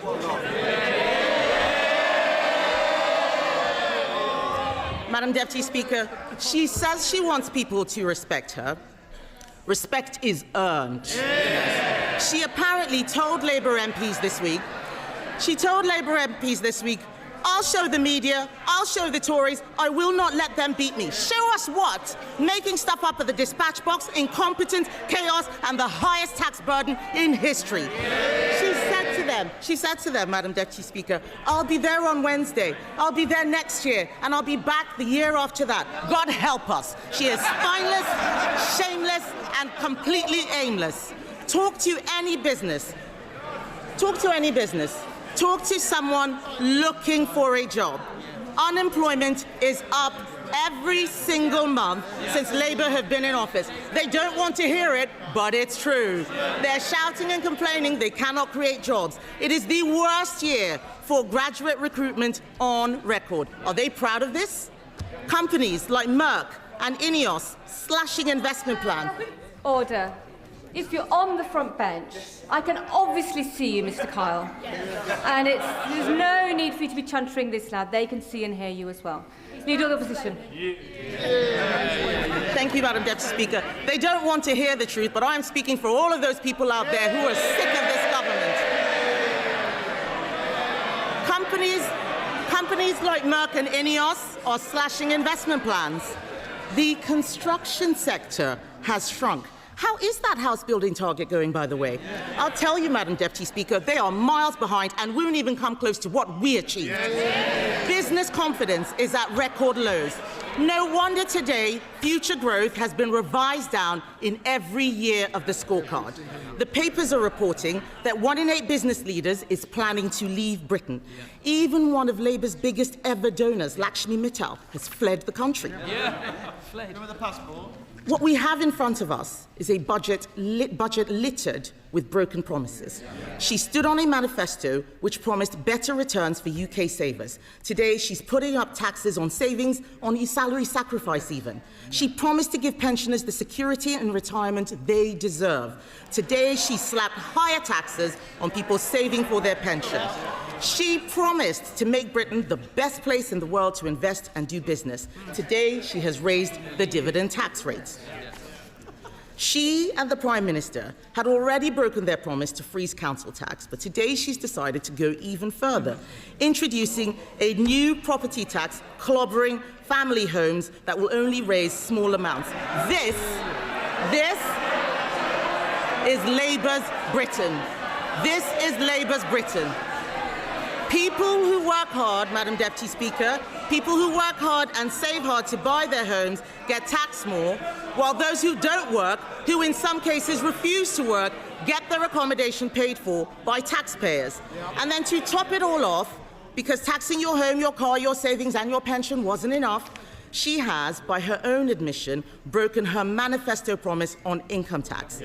Because in the last budget, she said, and I quote, "I am keeping every single promise on tax that I made in our manifesto, so there will be no extension of the freeze in income tax thresholds." She said in that budget that extending the threshold freeze would hurt working people and take money out of their payslips. But today, she has done exactly that. Why should anyone believe anything she's promised in this budget? And so where is the money going? Small changes to rail fares and prescriptions, these are distractions while she steals your wallet. The real story here, Madam Deputy Speaker, the real story is that Labour have lost control of welfare spending. Not only will working people have their tax thresholds frozen while benefits go up in line with inflation, not only have Labour abandoned reforms that would have saved the taxpayer £5 billion after pressure from these backbenchers, today they have added another £3 billion to the bill by scrapping the two-child benefit cap. We introduced that cap, Madam Deputy Speaker. Because it means people on benefits have to make the same decisions about having children as everyone else. Even Labour voters know that it strikes the right balance between supporting people who are struggling and protecting taxpayers who are struggling themselves. Just this summer, the Chancellor admitted that lifting the two-child benefit cap was not affordable. But that was before the Prime Minister accidentally fired the starting gun on the race to replace him. So now he and the Chancellor are buying the votes of their own MPs with taxpayers' money. If she wants to reduce child poverty, she should stop taxing their parents and stop destroying their jobs. She congratulated herself on a new tax on landlords. Let me tell her this. Hiking tax on landlords will only push up rents. It will push landlords out of the market. The people who will suffer are the tenants. And then she talks about taxes on electric vehicles. These changes will hit rural drivers the hardest, but we know that Labour don't care about rural people. All this budget delivers is higher taxes and out-of-control spending. Nobody voted for this. The Chancellor must take responsibility. She chose to impose the jobs tax, driving unemployment higher month after month. She chose to abandon welfare reform, meaning the benefits bill is spiralling. She chose to spend more and more money she didn't have, leaving taxpayers to foot the bill. She is out of money, out of ideas, out of her depth, and she has run out of road. The country simply cannot afford a Chancellor who can't keep her own promises. Her position is untenable, and she knows it. She's talking to the Chancellor. Is he mansplaining to you, by the way? Is he mansplaining? Do you want some help? Would you like some help? What the Prime Minister should do is grow a backbone and sack her. But he won't, because he knows if she goes down, he goes down with her. So we're stuck with them both, Laurel and foolhardy. Does she have any sympathy for the people facing Christmas without a salary because of her jobs tax? For the retailers who are suffering sleepless nights because of their plummeting Christmas sales? People out there are crying. Last year, we had the horrors of the Halloween budget. This year, it's the nightmare before Christmas. And as for her, she's the unwelcome Christmas guest, 10 minutes through the door, and she's eaten all the Quality Street, Madam Deputy Speaker.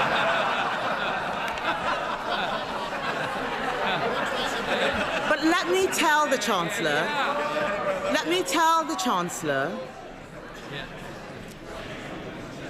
Chancellor something she has forgotten. Behind every line in today's Red Book is a family, a home, a lifetime of work and sacrifice. People are frightened, and they have every reason to be. The Chancellor has spent the last year terrifying them. Every decision that she and the Prime Minister make puts more pressure on the people who keep this country going. If Labour are the party of working people, why is it that every day under them, thousands more people are signing off work and onto benefits? It's Conservatives who are the party of work. The Labour Party should be renamed the Welfare Party. And they are making a mistake. The British public don't want higher welfare spending. They want people in work providing for themselves. They want to live in a country where hard work pays, where what you put in reflects what you get out. And we agree with them. There is an alternative. We Conservatives have set it out. This budget could have saved £47 billion, including £23 billion from welfare. She could have applied our golden economic rule, allocating half of those savings to cutting the deficit and using the rest to cut taxes. Oh, they're all pretending they're not listening. It's the shame of the mess they've made. It's the shame of the mess they've made. Order. Mr. Vince. Mr. Thompson, you're so enthusiastic. I was worried you were going to knock Mr. War off his chair a moment ago, so we need to calm down and breathe, and we need to ensure that we can hear the Leader of the Opposition. Kenny Badenoch. Even the dog is laughing at the Chancellor, Madam Deputy Speaker. She could have applied Our golden economic rule, allocating half of those savings to cutting the deficit, using the rest to cut taxes. She could have abolished stamp duty on homes to get the housing market moving, abolished business rates on shops to breathe life into our high streets. She could have introduced our cheap power plan. It saves a lot more money than what she announced would bring down energy costs for homes and businesses. That's what she should have done. She should be on the side of people who get up and go to work, people who take a risk to start a company, people working all hours to keep their business afloat. She should be on the side of the farmer, trying to hand something over to the next generation. The investor, deciding whether to spend their money in the UK or elsewhere. She should be on the side of the young person, looking for their first job. The saver, doing the right thing and putting money away for a rainy day. The pensioner, trying to enjoy a decent retirement. This country works when you make the country work for them.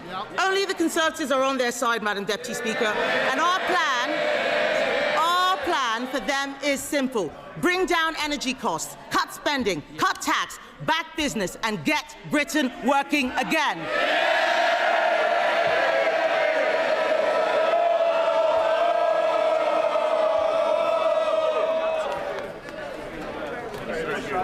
Colleagues are exiting. Can they do so quietly and quickly before we come to our first backbench contribution? Quietly and quickly. Other colleagues who are trying to catch my eye should return to their seats. I have noticed them bobbing. And we come to the chair of the Select Committee. We come to Dame Meg Hillier. Thank you, Madam Deputy Speaker. Madam Deputy Speaker, it seems like some ways a very long time since 2022. Remember that, where we had a Prime Minister and a Chancellor who put this country in hock to the bond markets, made mortgages rise and put the British public through living hell. What a contrast with my right honourable friend today, who has put money into the NHS, is backing investment in our country, supporting start-ups and supporting the British public in a difficult cost of living crisis caused by the party opposite. And while I want to go into what the Chancellor said today, I cannot let go without making some comments about the Right Honourable Member for Essex, the Leader of the Opposition. Who was shambolic, Madam Deputy Speaker? Them. Under them, mortgages went up. And we saw children entering in poverty in greater numbers. So who is the party that created child poverty? Them, not us. And who is the party that has consistently talked down this country since the election, being negative on every stage and downgrading people's confidence in our country? Who is the party of 0 hours contracts? The party opposite. And who is the party that failed consistently to invest in our schools? The party opposite.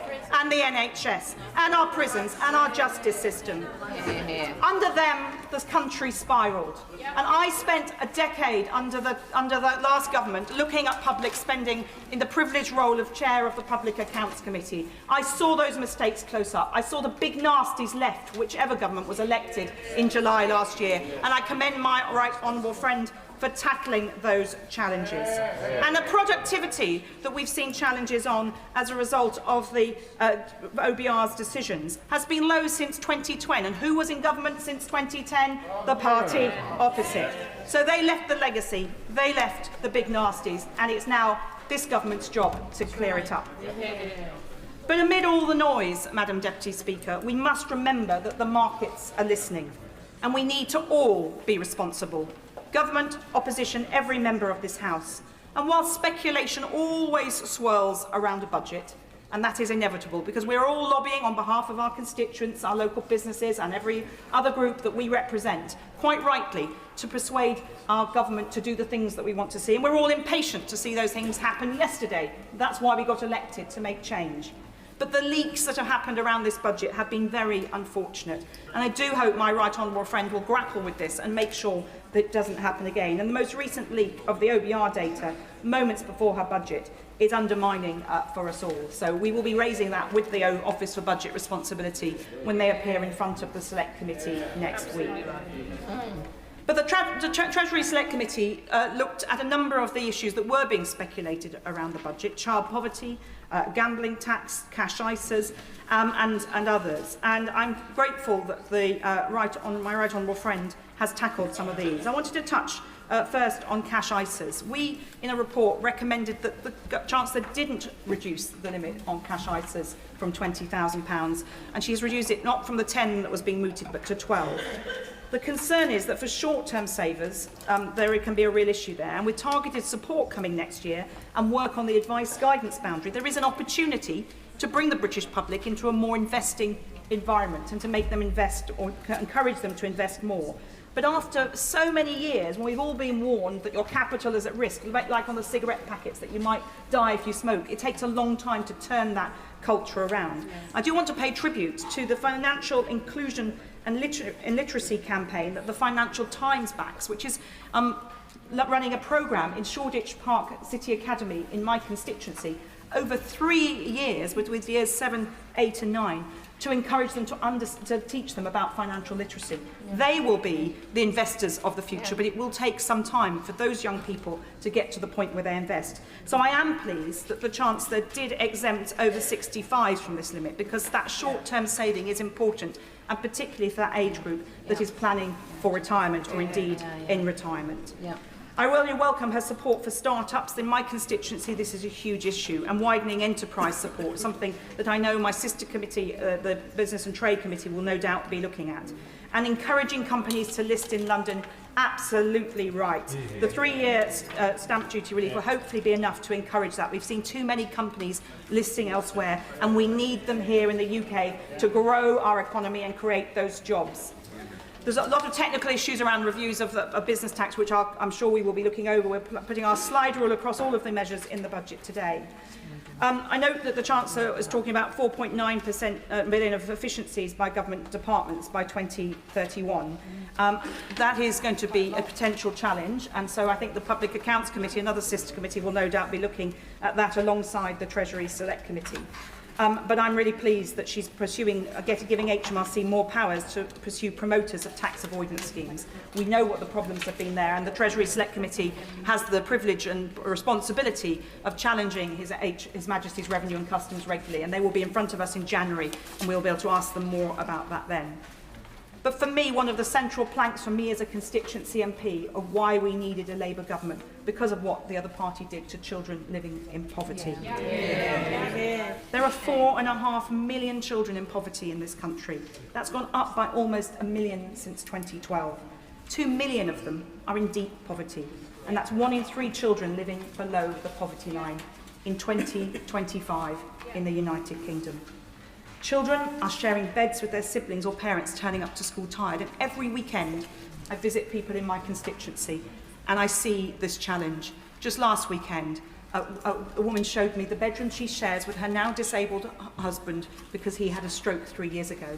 And she has a curtain between their double bed and a narrow space so her daughter can share their room. While in their case, luckily, they have a second bedroom where her 2 sons sleep in a bunk bed. That is the reality for so many children, and the poverty impacts their learning and their ability to perform in the world. And it is a shameful stain on this country that when this government entered power, the UK ranks 37th out of 39 advanced economies on child poverty. I will certainly go away. Really grateful to it. I agree with everything she just said about child poverty and welcome the lifting of the cap. But is there a little bit of a blind spot for this government on rural poverty? Government figures themselves show by the end of next year the average hill farmer will earn barely just above half the national minimum wage. Is she as disappointed as I am that the government has not tackled this in the budget and indeed got rid of the family farm tax, which is going to tax many of them out of existence altogether? The honourable gentleman is a veritable champion for his constituency and for rural issues. I think there are very big, important changes here in the minimum wage and the living wage, which will have an impact, and there's lots that could be welcomed for rural areas too. But I recognise that his constituency and mine sometimes have very different challenges, and I welcome the fact that he does champion that here. Obviously, I haven't had a chance to look through the Red Book and the Blue Book at this point, but we will bear that in mind on the committee. But 70% of children in poverty are in working families. So the idea that the chutzpah of the Leader of the Opposition to stand up and say this is a lifestyle choice for people really makes my blood boil. 60% of households hit by the limit are in work, and 15% of affected families are mothers with babies too young for work. And my right honourable friend said it better than any of us could, the Victorian rape clause, the humiliation that women face, that affects notionally 3,600 women, but we heard evidence in the Treasury Select Committee of women who will not put themselves or their children through that humiliation. And any policy that required a workaround like that is outdated and long needed to be gone. And I commend my right honourable friend. And there's been further investment in young people. Certainly. I thank her for a forensic analysis of our budget, but will she take an intervention from the Leader of the Opposition so she can apologise for this awful policy and its impact? Thank you, Leah. Well, it is interesting that they're doubling down, the opposition is doubling down on this policy, which is humiliating people. And let's be clear, the birth rate in this country has fallen year on year for the last 3 years. It is well below where it needs to be. I think only in Luton is it actually at 2.1%, which is about where it needs to be. Well, actually, it's a bit lower than where it needs to be. This is a real crisis for this country in the long term. So it's absolutely right that my right honourable friend is investing in the future of Britain. These young people may be poor. In my constituency, they're poor, but they are not, no poverty of ambition there. Children I met when I was elected 20 years ago are now doctors, are barristers, are enterprising business people. In spite of the challenges they face, just think about the ones who didn't get there because they didn't overcome the challenges of deep-seated poverty. So we should invest in our young people, and that is what this government is doing, including with the apprenticeships and the youth guarantee and the 9 youth hubs in London, and one of which is in my constituency. And I really welcome that my right honourable friend listened to the Treasury Select Committee on the gambling taxation regime. We're a cross-party committee, but we had a unanimous report saying that there was a real issue about the lower tax on online gaming, and because of the relative harm that that caused compared to going to the races or popping along to your local betting shop. So I very much welcome my right honourable friend's decision to do that, which is contributing to that the payment to take out those children out of poverty. I do on the lifetime, the ISA changes. I just wonder, I caution to my right honourable friend that I hope that the Treasury is watching very closely the impact on mortgage lending by building societies, because in the evidence we heard that was a concern. And if we want to get people into their own homes with the building that's going to be going on, we need to make sure that those mortgages are available to them. So I hope that the Treasury is in ongoing dialogue on that issue, despite this change having been made. But we now need to recognise some of the challenges as well about green taxes. And I haven't had a chance to go through the Red Book in the time since the Chancellor sat down. But I very much welcome my right honourable friend's bold and necessary decision to take on the challenge of the reduction in fuel duty as people move to electric vehicles. This has been a point of debate for at least the last decade or so. Certainly on the time that I was on the Public Accounts Committee, we kept challenging the Treasury about how they're going to fill that gap. And my right honourable friend has been bold and right to challenge that. It's a difficult one to grapple with, but she's great that she's done that, and I think we need to be, we'll look forward to hearing more about that. And in terms of supporting people because of the cost of living, the freeze on rail fares, keeping the bus fare cap, these are things that help people get to work. And the ongoing freeze on fuel duty will help with that too. And the increase in the minimum wage and the living wage are vital. In my constituency, some people work 4 jobs over 7 days just to make ends meet. If they're lucky to have a council tenancy, even on those salaries, it's hard to make ends meet. if you try to go into the private sector, completely unaffordable if you're on that kind of income. And yet contrast that with people who earn enough to work 4 days a week because they can afford to do so. I'm not criticising them for that life choice, but that is the challenge and the difference that's faced. So the challenge on, there's been a lot of discussion, of course, about a high value property tax.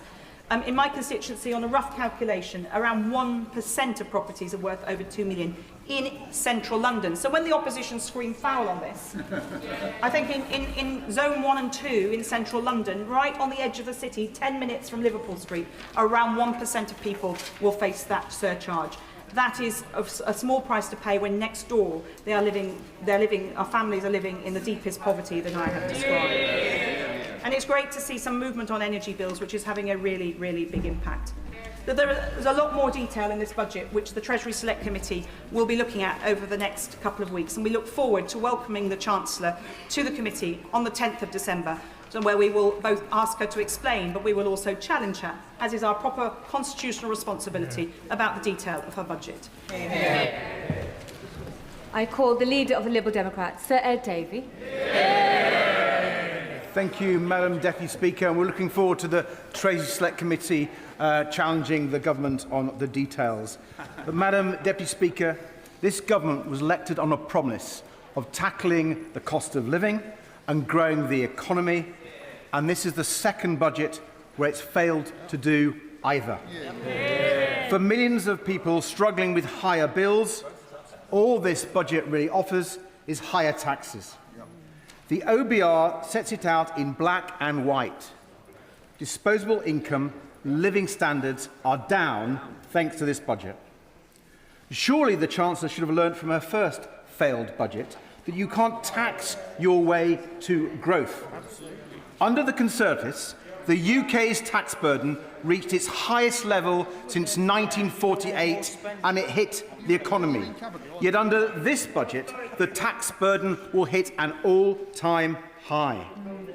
Madam Deputy Speaker, there is an alternative to all these Conservative and Labour taxes, and the shocking reality is the government knows it, and that's a new trade deal with Europe.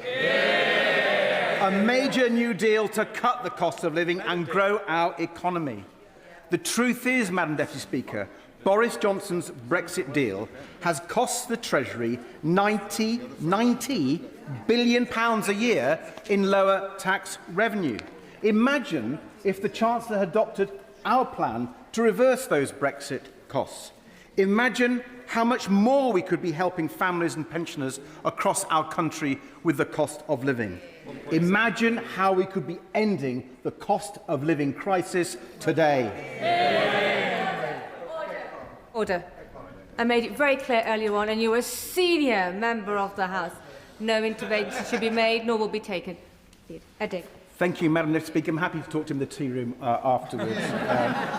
Madam Deputy Speaker, the government know the damage the Conservative reform Brexit deal has done to every family and every business across our country.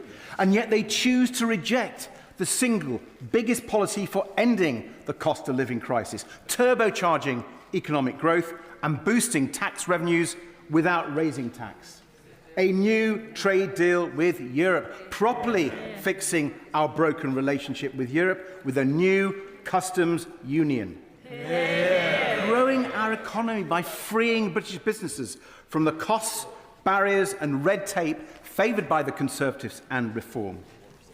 Rather than trying to tax their way out of debt, as Labour is choosing, Liberal Democrats would grow our way out of debt.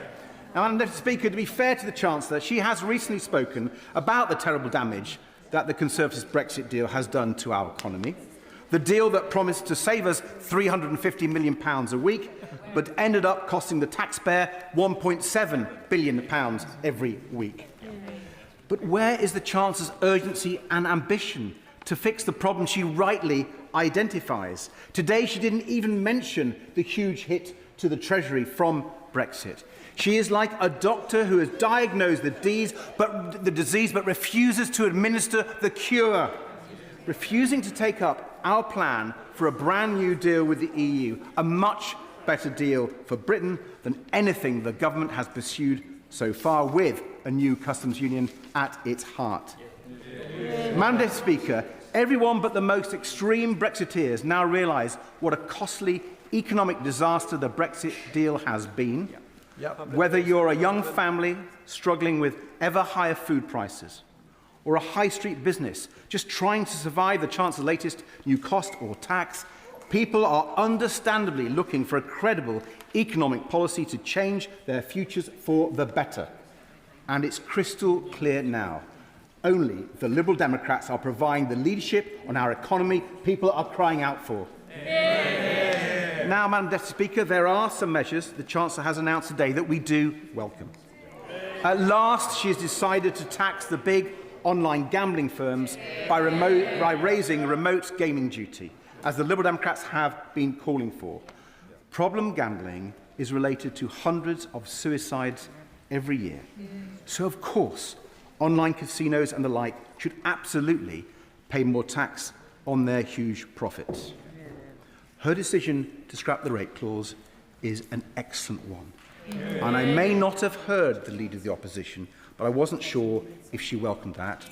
I hope the Conservative Party will welcome that.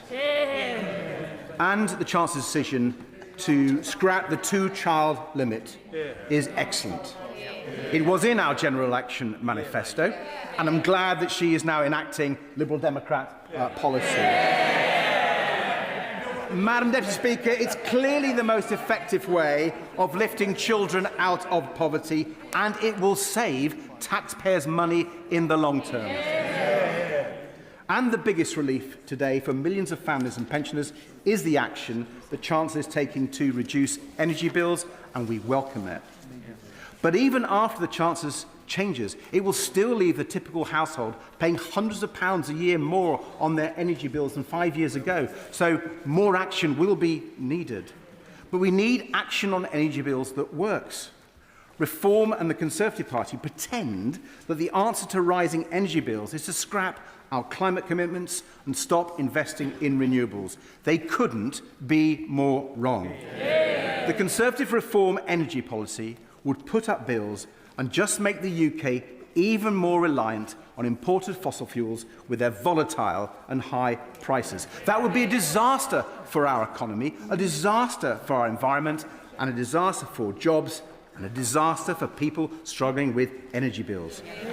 Madam Deputy Speaker, a major winner from reform's energy policies would be Vladimir Putin. Now, that might explain why the Honourable Member for Clacton is so keen on it. So I urge the government, don't listen to the Conservatives or Reform. Be more ambitious in cutting people's energy bills. Take up our plan to cut energy bills even more right now and to cut them in half within a decade, finally giving families and pensioners the relief they need from this cost of living crisis. Madam Deputy Speaker, while there are some things to welcome, which I've just done, there are quite a lot of measures in this budget that will cause a lot of pain and unfairness, all of which could have been avoided if the Chancellor had gone for growth with Europe instead. Her plans to tax salary sacrifice will be hugely damaging to savings and pensions, and it looks like it's another NI hit on workers, Madam Deputy Speaker. And why, when the electricity vehicle market still needs a boost to get going, is she taxing electric vehicles? And if she wasn't spending £1.8 billion on digital ID, many of these tax rises would not have been needed in the first place. And her failure to U-turn on the family farm tax is a huge error. Madam Speaker, if the Chancellor was really looking to tax those with the broadest shoulders, then why not put a windfall tax on the big banks who are literally making billions at the taxpayers' expense due to a side effect of quantitative easing? But the worst tax hike of this budget by far, the biggest tax rise of this budget, is the Chancellor's decision to repeat the Conservative policy of freezing income tax thresholds. Freezing these thresholds reduces the amount people can earn tax-free and hits the lowest paid the hardest.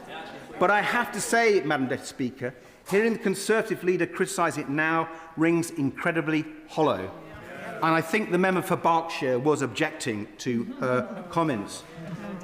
the leader of the opposition cheered Conservative budgets after Conservative budgets that did exactly the same thing as the Chancellor did, raising taxes on the low-paid.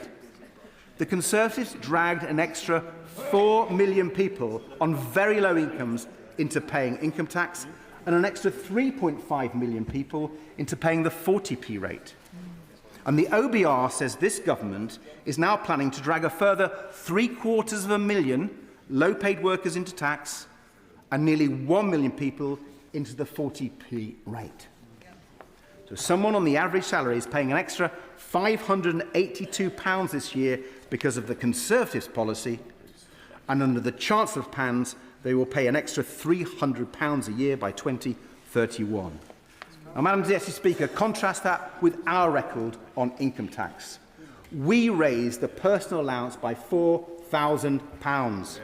We cut income tax by £825 for millions of people and took 3.4 million of the lowest paid out of paying income tax altogether. It is clear, Madam Deputy Speaker, the Liberal Democrats are the only party that believes in cutting income tax for ordinary people. Labour and the Conservatives make them pay more.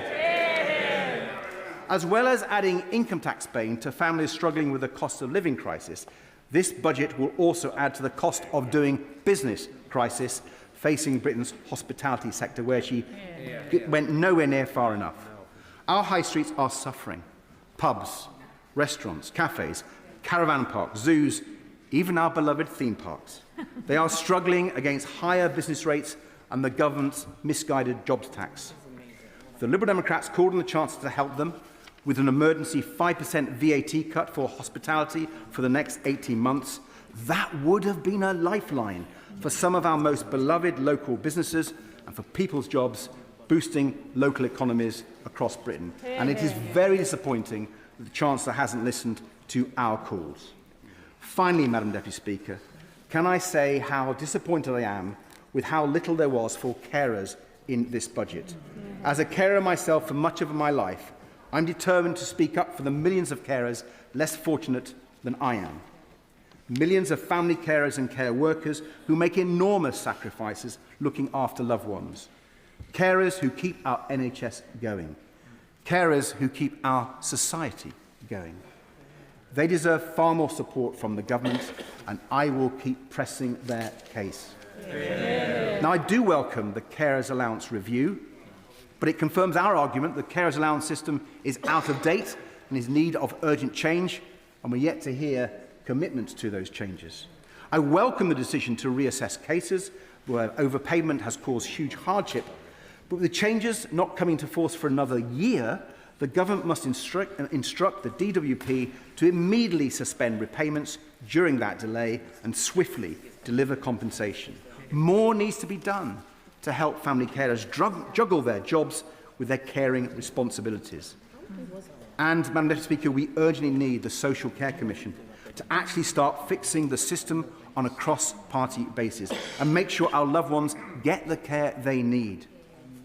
The Chancellor cannot claim to be supporting our NHS properly, however much money she puts in, while she and Treasury officials keep blocking the social care reforms that alone can transform the health service across the country and boost our economy. Madam Deputy Speaker, a caring society, a growing economy, a plan to drive down household bills, boost high streets and go for growth with Europe. That is the vision the Chancellor should have set out today. Instead, we got a low-growth, high-tax budget from a government that I fear just isn't listening. Catherine West. Thank you very much, Madam Deputy Speaker, and it's an honour to follow the leader of the Liberal Democrats in this debate, the member for Kingston and Surbiton. And put very simply, this is a family-friendly budget. Every family up and down the UK will be welcoming this. Gone is the vile rape clause, and an increase in family income is very, very welcome. We've been through many traumatic times together in this House. We've been through the global financial crisis and its long tail.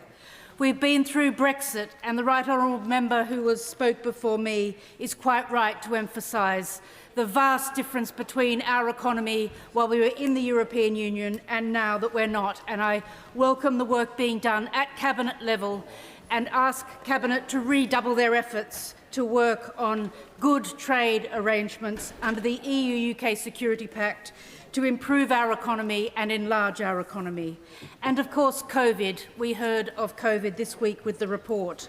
And we all remember not just the impact on the economy, but the terrible impact, particularly on younger people, and the impact that long tail is having on so many of our young people who are still feeling too unwell to work or whose work opportunities have been severely reduced through anxiety, depression and all the other things which not just COVID but that context of fiscal austerity brought down upon them. Madam Deputy Speaker, I represent a multi-faith, multi-ethnic constituency which works really hard on community cohesion. When all is said and done, we rub along well together in Hornsey and Fry and Barnet. From recent rhetoric, it could be assumed that there is deep unhappiness and division.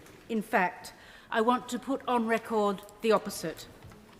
I would like to put on record the contribution to our local economy from all parts of my constituency, regardless of skin colour, faith or school qualifications. Of course, my community also faces challenges. We have unacceptably high numbers of children living in households where incomes don't cover the basics, heating, eating and rent. And I really welcome today's statement on heating, help for households, on eating, school meals, more breakfast clubs, and helping in particular secondary school children with their nutrition, and rent, quite rightly introducing a little more tax on some of the landlords who, in a wealthy place like London, will be making quite a lot and can afford to pay a little more. It's my first budget as a member of the Treasury Committee, and this budget has rewarded those who fought to restore hope, stop the chaos of the 14 years of Conservative governments and deliver change. Remember the election? We promised change. Today we saw change. That change is an end to poverty-line family budgets, and the hope is that we finally see food banks close for good. I thank the honourable member for giving way, and especially she is a colleague with me on the Treasury Select Committee. In terms of the government delivering hope, a key part of the government's economic forecasting is, of course, the OBR. And what has driven a lot of what has driven the budget today is a 16 billion productivity downgrade by the OBR. We heard on the Treasury Select Committee that there was actually very little basis behind that productivity forecast in the first place, basically based on purely what the UK productivity was pre-2008, with not much real depth beyond that. So does the honourable member agree with me that the OBR has serious work to do to look at the robustness of its forecasts? On the Treasury Select Committee for that, and I think there was quite a lot in today's budget on skills, on nutrition for children so that they can get their educational qualifications, and quite a lot that will help us to solve the productivity puzzle.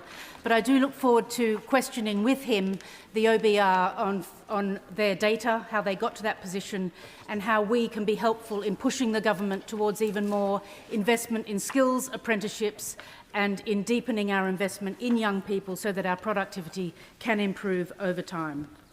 I know that so many of us here in the House are in politics because we want every child and every family to have the chance to thrive in school, in work and in life. And let's look back at past Labour governments. In 1945, despair and hunger stalked many communities. London was flattened in the Blitz, and yet rationing would continue for 9 more years. Keynes famously said, anything we can actually do, we can afford. We are immeasurably richer than our predecessors. And then what did Labour do? Went on to build the NHS, built the country, built a welfare state. We can do this. We will make the UK fairer. And today is a really good start on that journey. Very briefly, Madam Deputy Speaker, because I know so many people wish to speak today. As a former borough leader, I introduced school meals for all primary school children. It was a great equaliser and social leveller. Children were more focused, made better progress. Families who were just about managing saved money, and there was no stigma. Everyone sat together and talked with each other. Free school meals for all primary schools were subsequently rolled out across London, and we know from today that more secondary school children will benefit under the government's proposals. We need to continue to restore hope and deliver change.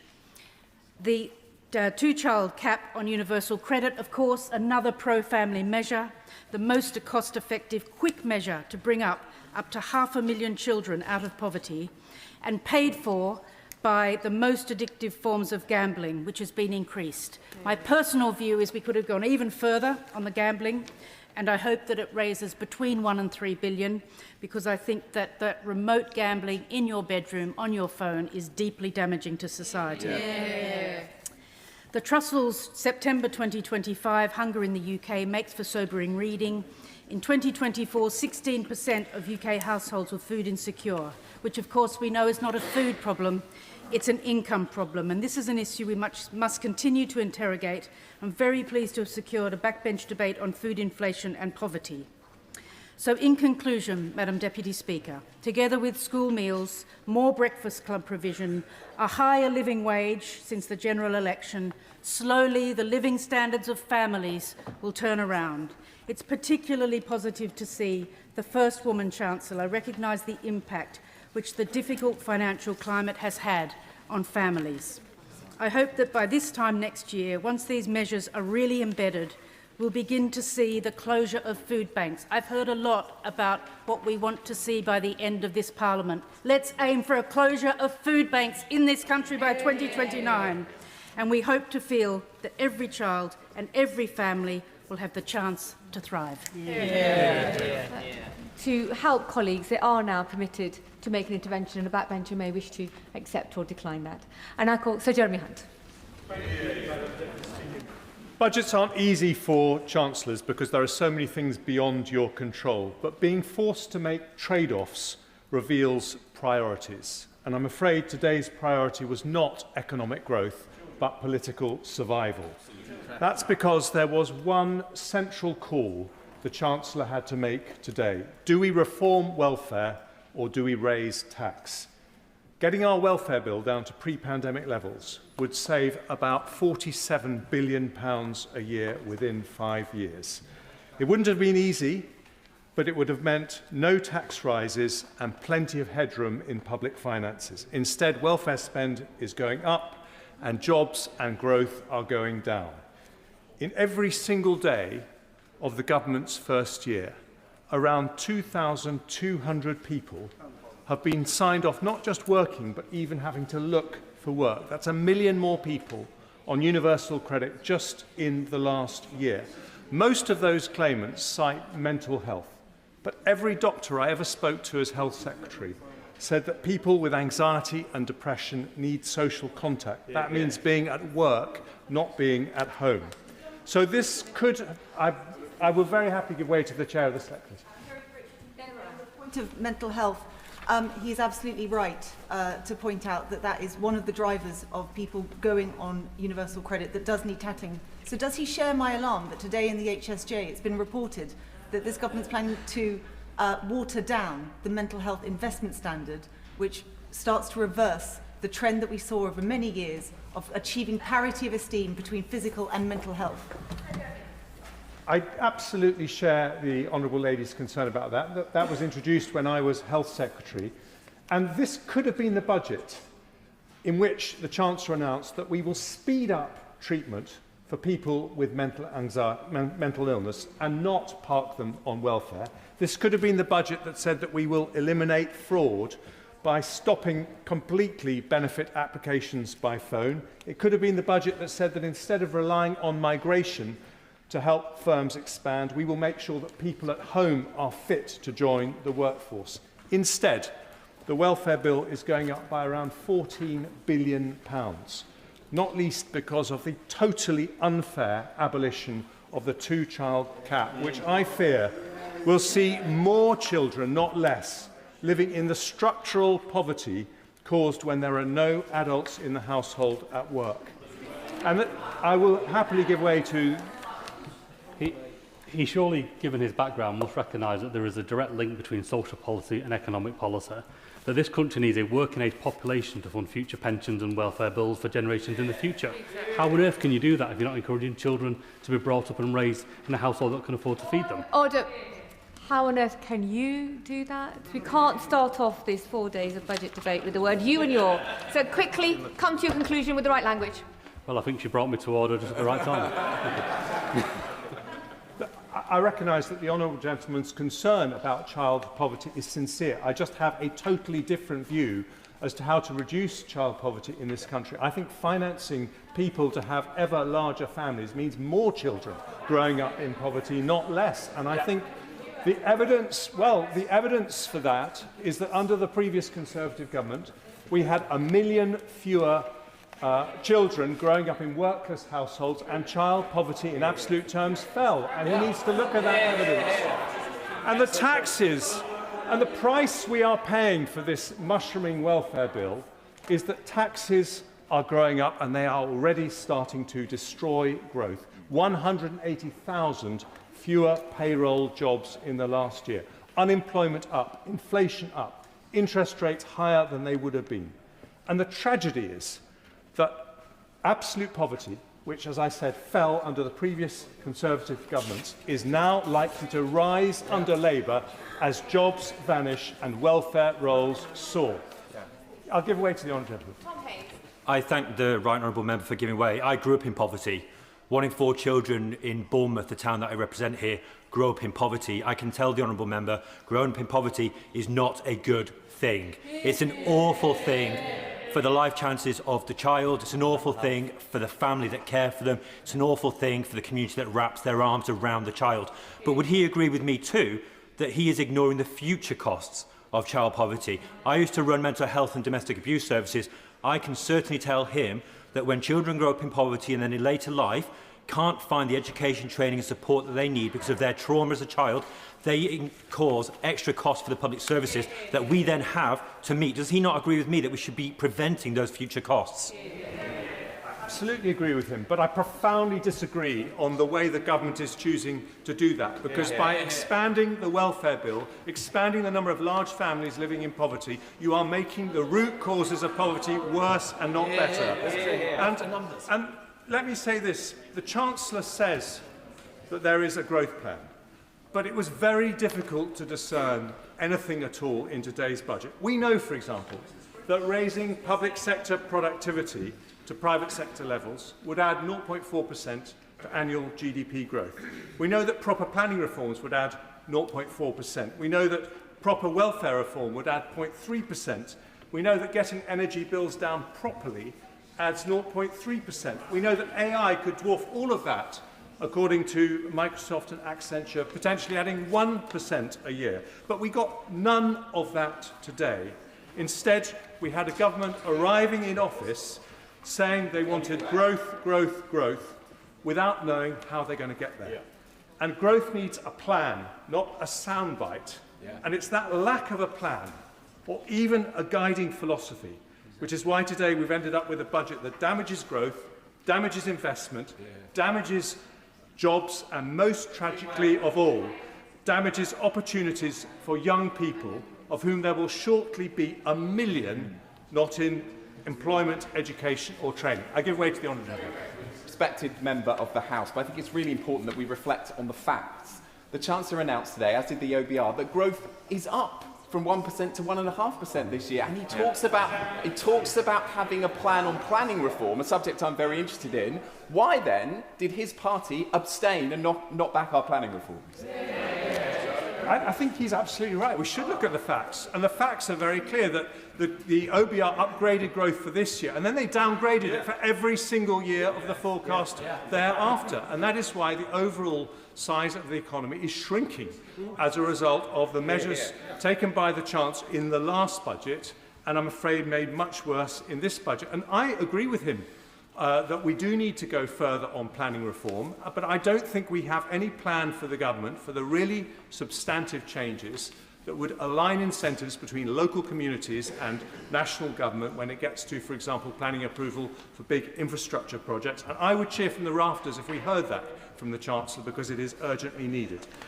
And please, this is something which I think is most disappointing of all. Please, can the government not tell us that everything is just going to be fine because they're not the evil Tories? Those terrible Tories got inflation down. They got inflation down from 11% to 2%. They saw 4 million new jobs in the economy, 4 million new jobs as opposed to nearly 200,000 fewer. They grew the economy faster than France, Germany, Italy or Japan. And they attracted more foreign greenfield direct investment than anywhere in the world apart from China and the United States. I give way to the Honourable Lady. I thank the Honourable Gentleman for giving way. Could he remind us which government led to 11% inflation? Could he remind us which government crashed the economy? And could he also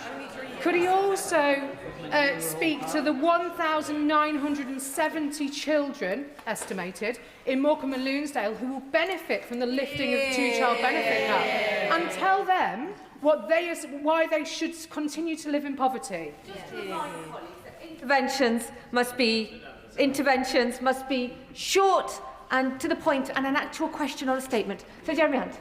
Thank you. Yes, I'm very happy to tell her which government was responsible for 11% inflation. The Russian government was responsible for 11% inflation, and I will happily look in the eye the 200,000 fewer children in absolute poverty after a succession of Conservative governments because of those 4 million jobs created on our wash. And let me say this, these dreadful Tories increased the number of doctors and nurses in the NHS by a third. Those posh Tories increased standards in state schools to have the highest reading standards in the Western world. And that is because, Madam Deputy Speaker, progressive instincts don't pay the bill for good public services. A strong economy does. And I will give way to my friend. I'm very grateful to the right honourable gentleman for giving way. During that period, can you remind the House what happened to the deficit, which was inherited at over 10%? And maybe we'll just deal with that. Well, absolutely right, because the Chancellor makes a great play of fiscal responsibility. Incidentally, I hope she will correct the record when she said that she was reducing debt, when the OBR's Economic and Financial Outlook says that it's going up from 95% of GDP to 96% of GDP. Exactly. But yes, when the previous Conservative government came to office, the government was borrowing nearly £1 in every 4 that it was spending on public services. We reduced that deficit from 10% to 2%, and the party opposite opposed us every single step of the way. I will give way one last time to my right honourable friend. Well, I thank him for giving me. I couldn't resist, as we're going down memory lane, to remind him when we came to power in 2010, we had a youth unemployment crisis. Youth unemployment plunged when we were in office. Now Labour are back in office. They've imposed the national insurance contribution tax. Youth unemployment is soaring again. Is that not a damning indictment of the party office? Labour legacy. And they might find that difficult to hear from a former Conservative Deputy Prime Minister, but they might want to listen to the Resolution Foundation, which has been saying exactly the same thing on the airways today. It has been, and no one disputes the progressive credentials of the Resolution Foundation, but they have been warning against this rise in the minimum wage and all the extra workers' rights because they say it will lead to a crisis, or it could lead to a crisis in youth unemployment. I don't want to leave the Honourable Lady out, but I promise that will be my last intervention. I thank him very much for giving way. Is the right honourable gentleman proud, and does he find it fiscally responsible that he, in his 2 budgets, left us with the lowest amount of fiscal headroom since the OBR was created, at £8.9 billion in 2024, leaving the current Chancellor and the present Labour government a mountain to climb in order to get us back to £22 billion of solid headroom? I am proud that I dealt with a real black hole of 72 billion, not a fake one of 22 billion in my fiscal events, that I met the fiscal rules every time. And if she's really concerned about that low headroom, why did the Shadow Chancellor at the time, and now the current Chancellor, not object once to the fact that headroom was reduced to that level? I'll tell you why she didn't object.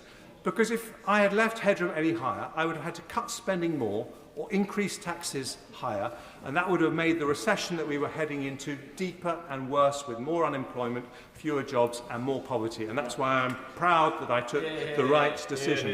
But I want to finish with this, if I may, Madam Deputy Speaker, because even now, it may not be too late. A government that tries to do the right thing with the time that it has left is more likely to earn the trust of the British people than one that has given up. Please do not treat government as an exercise in survival. That would be a betrayal. That would be a betrayal of the government's mandate. People with the broadest shoulders, as the Chancellor described them, will be rightly angry today. But the people who depend on public services, people looking for a job, people on the poverty line, they are the ones who need a strong economy more than anyone else. And they will finish today feeling more scared than ever about their prospects. Abina Apongasari. Madam Deputy Speaker, I welcome the Chancellor's budget and its message of strong foundations and secure future. It delivers on the priorities that matter most to my constituency of Erith and Thamesmead: economic growth, lower cost of living, investment in families and a stronger NHS. I also fully welcome the Chancellor's commitment of the DLR extension to Thamesmead, which is on page 65 of the budget. On that point, the Honourable Frankie. Yep, in a moment. It's a game-changing moment for residents who have waited decades for proper transport links. I give way to my honourable friend. Thank you, Madam Deputy Speaker, and I thank my constituency neighbour for giving way. Page 104 of the budget book confirms that capital investment to fix more potholes for the Lower Thames crossing to the east of my constituency and for the DLR to Thamesmead to the west of my constituency. So will she welcome me in for thanking the Chancellor for that support, for that capital investment locally for our constituencies? Thank my honourable friend Betsy in Crayford. We share a similar council, Bexley Council, and I know how important it is to have those potholes, and I also want to thank him for supporting the DLR to Thamesmead. This project unlocks 25,000 to 30,000 homes, and also around 10,000 new jobs, about 11.6 billion economic impact estimated by TfL, as well as a crowd in nearly 18 billion of private investment over 30 years. Transformation of one of London's most underserved communities, and cut commutes by nearly half, benefiting over 500,000 people that live in the area and wider London. This is not just a transport upgrade, it is key to unlocking opportunity and prosperity for generations. It's been a community-led campaign which has had cross-community effort, and I'm proud of the role that my residents have played in getting us here. It has also been a personal priority since I was first elected in December 2019, which I referenced in my maiden speech on the opposite side. And it was also part of my 2019 general election pledge. Peter, my resident, told me last week that he has lived in Thamesmead for over 45 years with promise after promise of a transport hub to London's only postcode without a tube and train station. He and I know that so many thousands more are going to be thrilled that this Labour government is putting investment behind their community so they can thrive. Madam Deputy Speaker, I want to pay tribute to the key supporters whose work have been vital.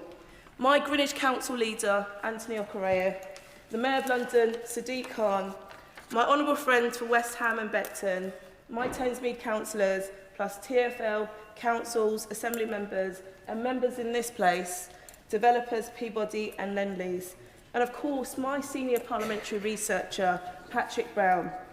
But most of all, local people and their brilliant campaigning. They never lost faith in this project. This is a collective achievement, and this constituency should be proud of the role it has had towards this budget.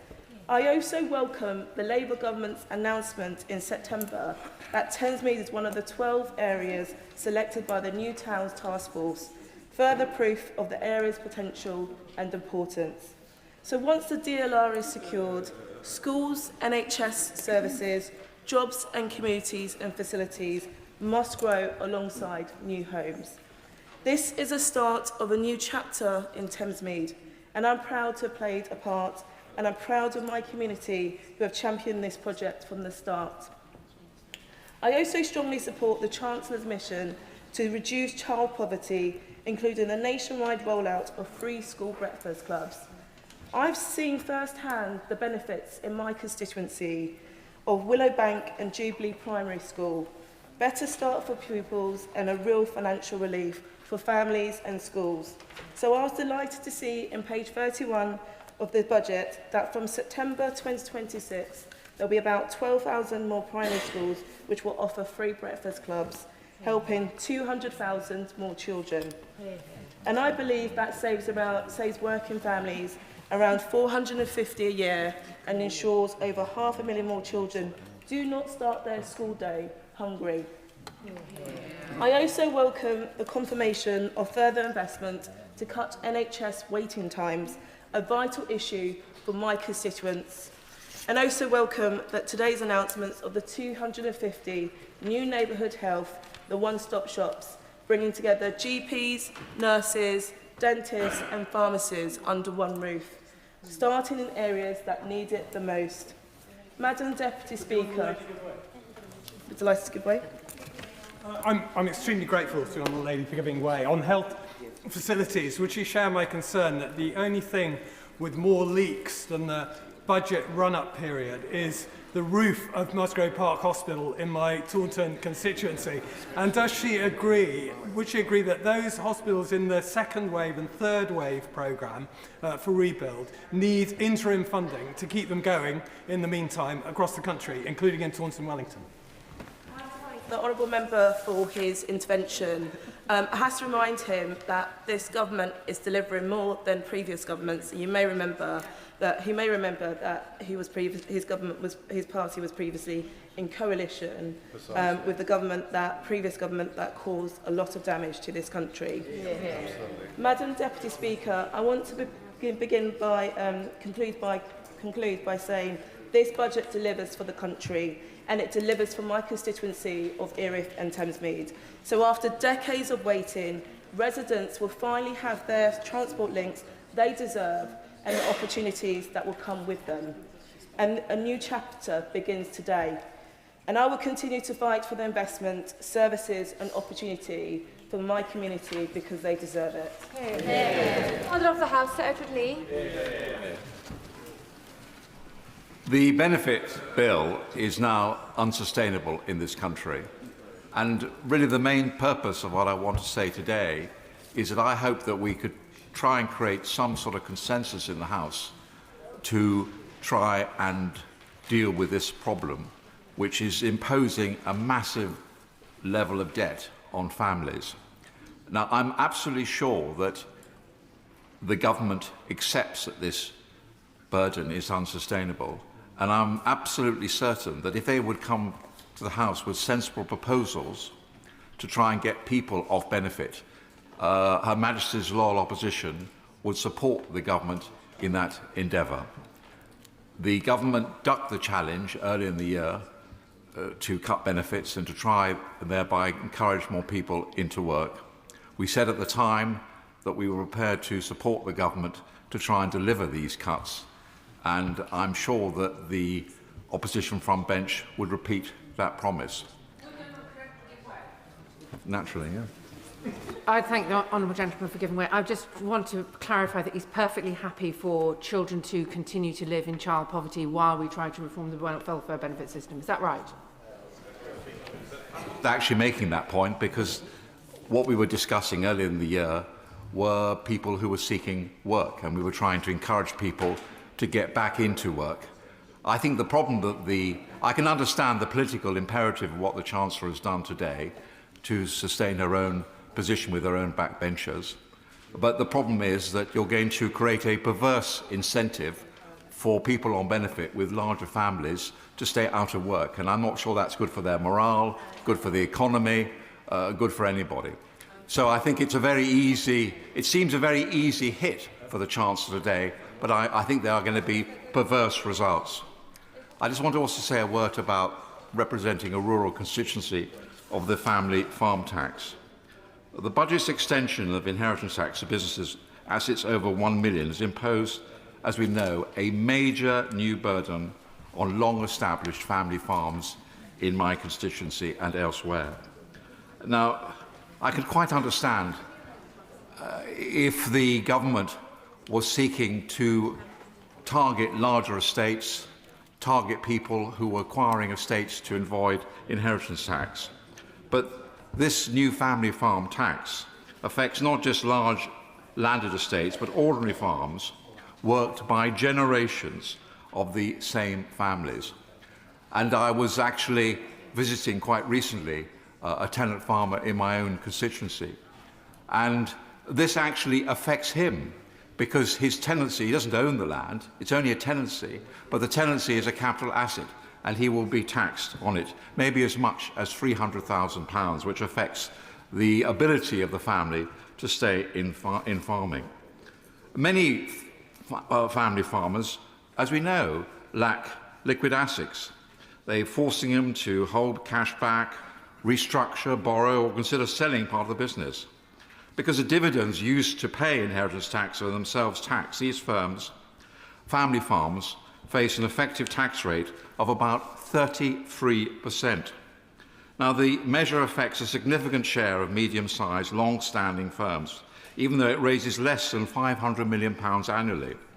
This achieves maximum social and economic destruction for minimal financial reward.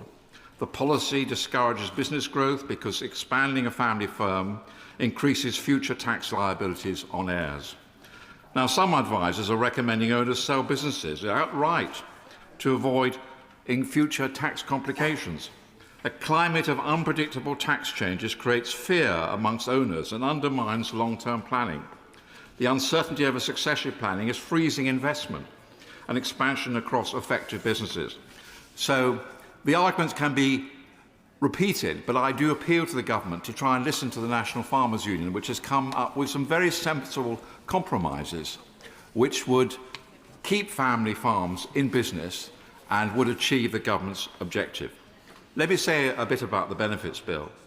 4 million universal credit claimants are now excused from even looking for a job.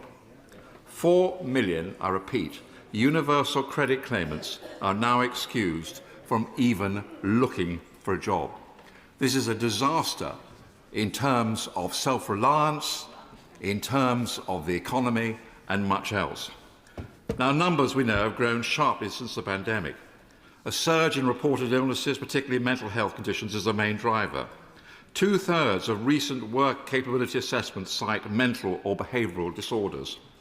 My right honourable friend, the member for Chingford, has blamed the collapse in the assessment process for the rise in successful claims. Remote and paper-based assessments introduced during COVID have weakened checks on eligibility. This, again, is something that we could cooperate across the House.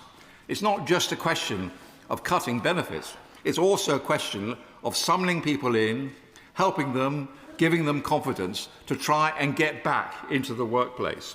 And unless we do that, and also tackle perverse incentives in the whole benefit system, which discourage people from working, then we are going to fail as a nation. Yes. Grateful, because I like drilling into the data and getting into the facts. And if you see the correlation between the rise in people who are claiming social security and the rise in waiting lists in the NHS, they map identically through all parliaments, Tory and Labour, and therefore will you look at the data before making assumptions, and getting the waiting list down has got to be our objective. Order. The member used the term you twice. Maybe focusing and looking at the chair will stop colleagues referring to language you twice. Severally. I'm very careful, actually, to look at the data and constantly refer to facts which are accepted by the OBR and by the government. These facts are not challenged. That 300,000 people are currently waiting to undergo a work capability assessment. We need emergency measures to clear this backlog. The lack of in-person assessments, and I'm surprised that anybody could disagree with what I'm saying, has created a feedback loop where dependency grows and work expectations diminish. The longer this is allowed to continue, the harder it becomes for people to reintegrate into society. This is a system that writes people off rather than helping them back into employment. And I would have thought we could all agree on that. We must not abandon these people. This is about human dignity. Getting people off long-term benefits and into employment brings significant mental health benefits. It also helps our straitened finances. The cost of sickness and disability benefits is projected to reach £100 billion annually by the end of the decade. Now, some households receive more than £30,000 a year in universal credit alone, with disability benefits payments pushing support well above that. The current system is financially incentivised individuals to demonstrate incapacity rather than engage with work. The government has redeployed, I agree, work coaches to re-engage long-term inactive claimants, but systematic incentives remain unchanged. Failure to tackle long-term benefit dependency impoverishes the nation by increasing fiscal burdens and reducing labour force participation. Now, the Office for Budget Responsibility reports the working age incapacity benefit caseload reached 7% in 2023-24 and is forecast to hit 7.9% by 2028-29. We must stop paying full benefits to young people who are neither working nor studying. These young people should be working or studying. I'll make some progress, if I may. The Centre for Policy Social Justice estimates that by 2026 there will be a gap of over £2,500 between earnings and combined benefit income for under 25s. So I could go on making these arguments, but I'll just proceed to the next part of my speech on immigration. I accept that the greatest failure of our last government was immigration. The 21 to 2024 Boris wave, and I admit it, and I apologise on behalf of my government, allowed... I don't know why shouldn't I apologise? Why shouldn't I be honest? Allowed well over 4 million non-UK migrants into the country. Many of these will soon qualify for indefinite leave to remain. ILR grants access to benefits and public services on the same basis as citizens is destroying financial incentives. The scale of this is financially significant. Now, the Home Secretary, I agree, has announced some sensible moves, and I supported her when she came to the House. For example, extending the standard qualifying period for ILR from 5 years to 10 years. As Carl Williams of the Centre for Policy Studies notes, policymakers cannot say with confidence how many migrants currently hold ILR or their economic circumstances. Experimental DWP data shows around 211,000 ILR holders receive universal credit. This is completely unsustainable. If Migration Observatory estimates are correct, between 27% and 37% of ILR holders receive universal credit. So this is a worrying problem and needs resolution. Next, increasing tax. I've long argued for a much simpler tax system, close loopholes that keep taxes low, especially for married families. Corporate tax complexity creates an inherent bias towards huge multinationals. They can hire departments of accountants to reduce their liabilities. A free market relies on everyone paying their fair share. We need creative ways of ensuring companies like Amazon and Starbucks can operate freely, we all use them, while paying a fair contribution. Then we can help lighten the burden on family farms, working people and small firms. Increasing taxes on working people risks undermining growth by reducing take-home pay and incentives. ONS figures show direct taxes reduce income inequality by only 4.4 percentage points, limited redistribution for a heavy burden. Higher taxes on the wealthy simply encourage them to leave. Data from the Henley and Partners 2025 migration report suggests the UK may lose 16,500 millionaires this year, What's the point of it? Why are we driving these wealth creators out of the country? So I'll just finish with your... there's so much to say, Madam Deputy Speaker, but I know that I'll weary the House if I go on too long. Can I just end by one point? It's quite controversial and it's quite difficult to say this. The triple lock, and I know I'm going to get into trouble for saying this, but I've got to say the truth as I believe it. We all know that the triple lock is unsustainable. You cannot have a situation where people of my generation are consuming an ever greater proportion of national wealth through the state pension. Frankly, our government never dared tackle it, having it brought it in because they knew that the Labour Party would crucify them in the ballot box. Now the Labour Party is caught in the same bind. The fact is, it is completely unfair on younger people if the burden of older people through the triple lock increases year by year. We laugh at the French because of their failure to actually achieve sensible pension reform. But we ourselves have got to have the courage, frankly, to end the triple lock. And I think this will only be done with consensus between the two parties.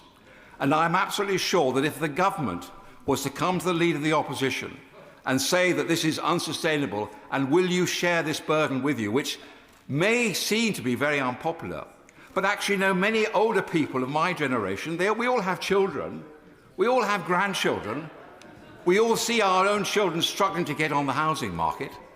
So many, I think that actually if government and opposition were prepared to have the courage to deal with the triple lock, I'm not sure it would be as unpopular with older people as is sometimes maintained. And after all, we could always relieve the burden on those on pension credit. We could find ways of helping people who really couldn't afford to live. But the triple lock must go. It's not a popular policy, but I think in our hearts we know it's the right policy. We have shy of 60 members trying to contribute, so there is a speaking limit of 10 minutes to begin with. Daniel Zeichner. Madam Deputy Speaker, and it's a pleasure to follow the Father of the House in his wide-ranging contribution. I think he's perhaps slightly more optimistic about the ability to achieve consensus across the front benches than sadly I might be, but I think his point about intergenerational unfairness is absolutely right. Let me start by recognising the hard work of the Treasury team and the work they've put in to this budget against what I think is a very challenging international backdrop, particularly around trade issues. And can I particularly welcome what I think is the long overdue measures on council tax for more valuable properties. Of course, no one wants to pay more tax, of course, but there are some of us who appreciate that public services and the public realm need to be properly funded. Frankly, what is extraordinary to me is the number of years that those invaluable properties have escaped proper taxation. And I'm old enough to remember how this all came about, the council tax being introduced as a quick fix after the debacle of the Tory poll tax. Frankly, I'm afraid some people on the opposition benches never change. They're always hankering to find a way to escape paying their dues. They hanker after things like flat taxes or whatever. But after 30 years of not making their contribution, I'm absolutely delighted that it's this government that's finally cracking down on this unfairness. And there are many other aspects to this budget that I strongly welcome. Many of my Cambridge constituents commute into London, and the freeze on regulated rail fares, including season tickets, will be widely welcome. But I also wish to say a few things about what the money raised in the budget is spent on. Because in my experience, both as an MP and a former minister, is it wasn't just the council tax system that the Tories broke in the 1990s, it went much wider. The fragmentation and privatisation of so much of our public realm has turned out, in my view, not only to cost us financially, but contributes to the gloom that has descended on what is still a rich and successful country. Private affluence alongside public decay does not make for a happy society. And in the limited time I have, I'll cite a few examples I've come across over the previous few weeks. The chaos in our prison and justice systems goes back in no small part to the disastrous policies pursued by Chris Grayling in his misguided attempts to privatise the probation service, from which, in my view, it has never fully recovered. And the fragmentation of services was made particularly clear to me recently when residents in a very modern development near Cambridge railway station complained to me about the problems they were facing with both criminal behaviour and poor building standards. Now, the housing associations turned out in force to meet me. It's amazing what a visit from an MP will do. And they told me about the labyrinth of organisations involved in these issues. At least 2 councils, the police, those responsible for developing the building, those responsible separately for maintaining the building, those responsible for fire safety. How could anyone come to a sensible solution with all that? I came away very clear on one thing. No one seemed to take responsibility overall. And as a consequence, the residents have got a very poor deal. And another example, the rightful national outcry over the abuse of too many neighbourhood shops selling vapes and smuggled cigarettes, exposed so well by BBC investigative reporters. And I can't be the only one who wondered why it seems so hard to enforce the law when it's being flouted in plain sight. So I asked the House of Commons Library for some statistics on what's happened to trading standards officers over the years. And guess what? In 2010, local authorities spent just under £172 million per annum. By 2020, that had fallen to just over £103 million and only recovered a little to £117 million by 2024. Now, they're not the only agencies involved, I understand that, but no wonder they struggle to respond. And it's certainly not a criticism of trading standards officers. They do a remarkable job, given how they've been starved of resources. So, Madam Deputy Speaker, my conclusion is that this budget is a really good start in difficult circumstances, but that we've got a huge way to go in rebuilding the public realm so that we have a country which feels safe and secure for everyone. Putting back together what has been broken apart is not easy nor quick. It's much easier to break things than to put them back together again. We've had decades of disruption from the party opposite, that frankly would only be made worse by the party that goes by the name Reform. But they too ought to go to trading standards because it's a false prospectus. They're not about reforming the country, they're about breaking it. I'm confident that people will increasingly recognise that. So I urge my Treasury colleagues to stand firm, rebuild not just our economy, but the communities in which we all live, whatever our circumstances. Oliver Dowden. Thank you, Madam Deputy Speaker, and may I begin by referring members to my register of members' interests, including my position as chair of the APPG for the UAE. Madam Deputy Speaker, it didn't have to be this way. The roots of this budget and its failure began with the last one. It began with the unnecessary delay and scaremongering before that budget, which in turn frightened consumers and scared businesses off of investment. And then in turn, when the budget was announced, the Chancellor made 3 key errors. The first thing she did was to choose to tax probably the worst thing in terms of jobs and growth by putting up national insurance contributions. She chose to drive human capital and financial capital away from the United Kingdom with the abolition of the non-dom tax status, and she chose a totally unrealistically low level of fiscal headroom, which meant that by the time the Chancellor sat down, markets were already preparing for the next round of tax rises, and this sense only grew with the U-turn on welfare reforms. And the problem is, the government is making exactly the same mistake all over again, with the litany of leaks culminating in the extraordinary position of the OBR publishing the entire content of the Chancellor's budget before she even stood up, rendering the entire speech meaningless. And now, in turn, this budget demonstrates a simple and clear choice: higher welfare paid for by higher taxes.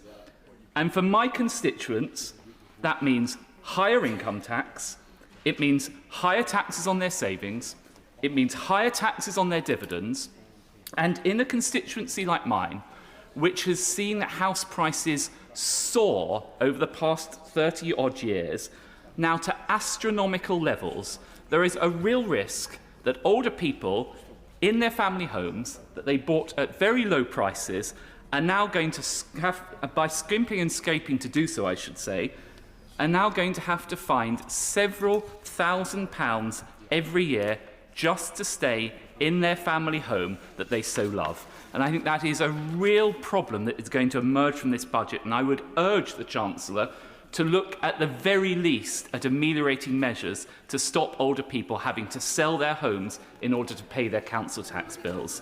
But beyond this, there lies this strategic choice. And we all know exactly what has happened. The Labour leadership has watched in fear as its vote hemorrhages to the left. This budget is all about shoring up Labour's tax base. The residents of Bushy, the residents of Radlett, the residents of Potters Bar, the residents of Boreham Wood, their taxes are being hiked to pay for higher welfare to appease Labour's backbenchers. I will happily give way. I thank the right honourable gentleman for giving way. Would he not accept that in addition to the taxpayers that he's talking about in those communities, which I've visited and know in Bushy and Boreham Wood and other parts of Hertsmere constituency, there will be families who, amongst his own constituents, who have more than one child and receive more than two children and receive benefits, who will be positively impacted by today's budget, and he could at least nod in the direction of those of his constituents who will benefit from the measures that the Chancellor has set out. I think that the problem with that analysis is that many people on the same street will think to themselves, I chose not to have another child because I couldn't afford to do so, and yet now my neighbour is able to have more children paid for by the taxman through welfare. And that is the fundamental unfairness at the heart of this budget announcement. But worse than that, I will give away in a moment, but worse than that, this failure to grasp welfare reform risks neglecting a whole generation. We already see young workers' prospects under threat from AI. We see the prospects of employment being hit by Labour's jobs tax and the labour market regulation, which is discouraging hiring. And now the message seems to emerge from the government, don't worry, abandon ambition, there's ever higher welfare under Labour, that's the reason why you should vote for us. I will happily give way.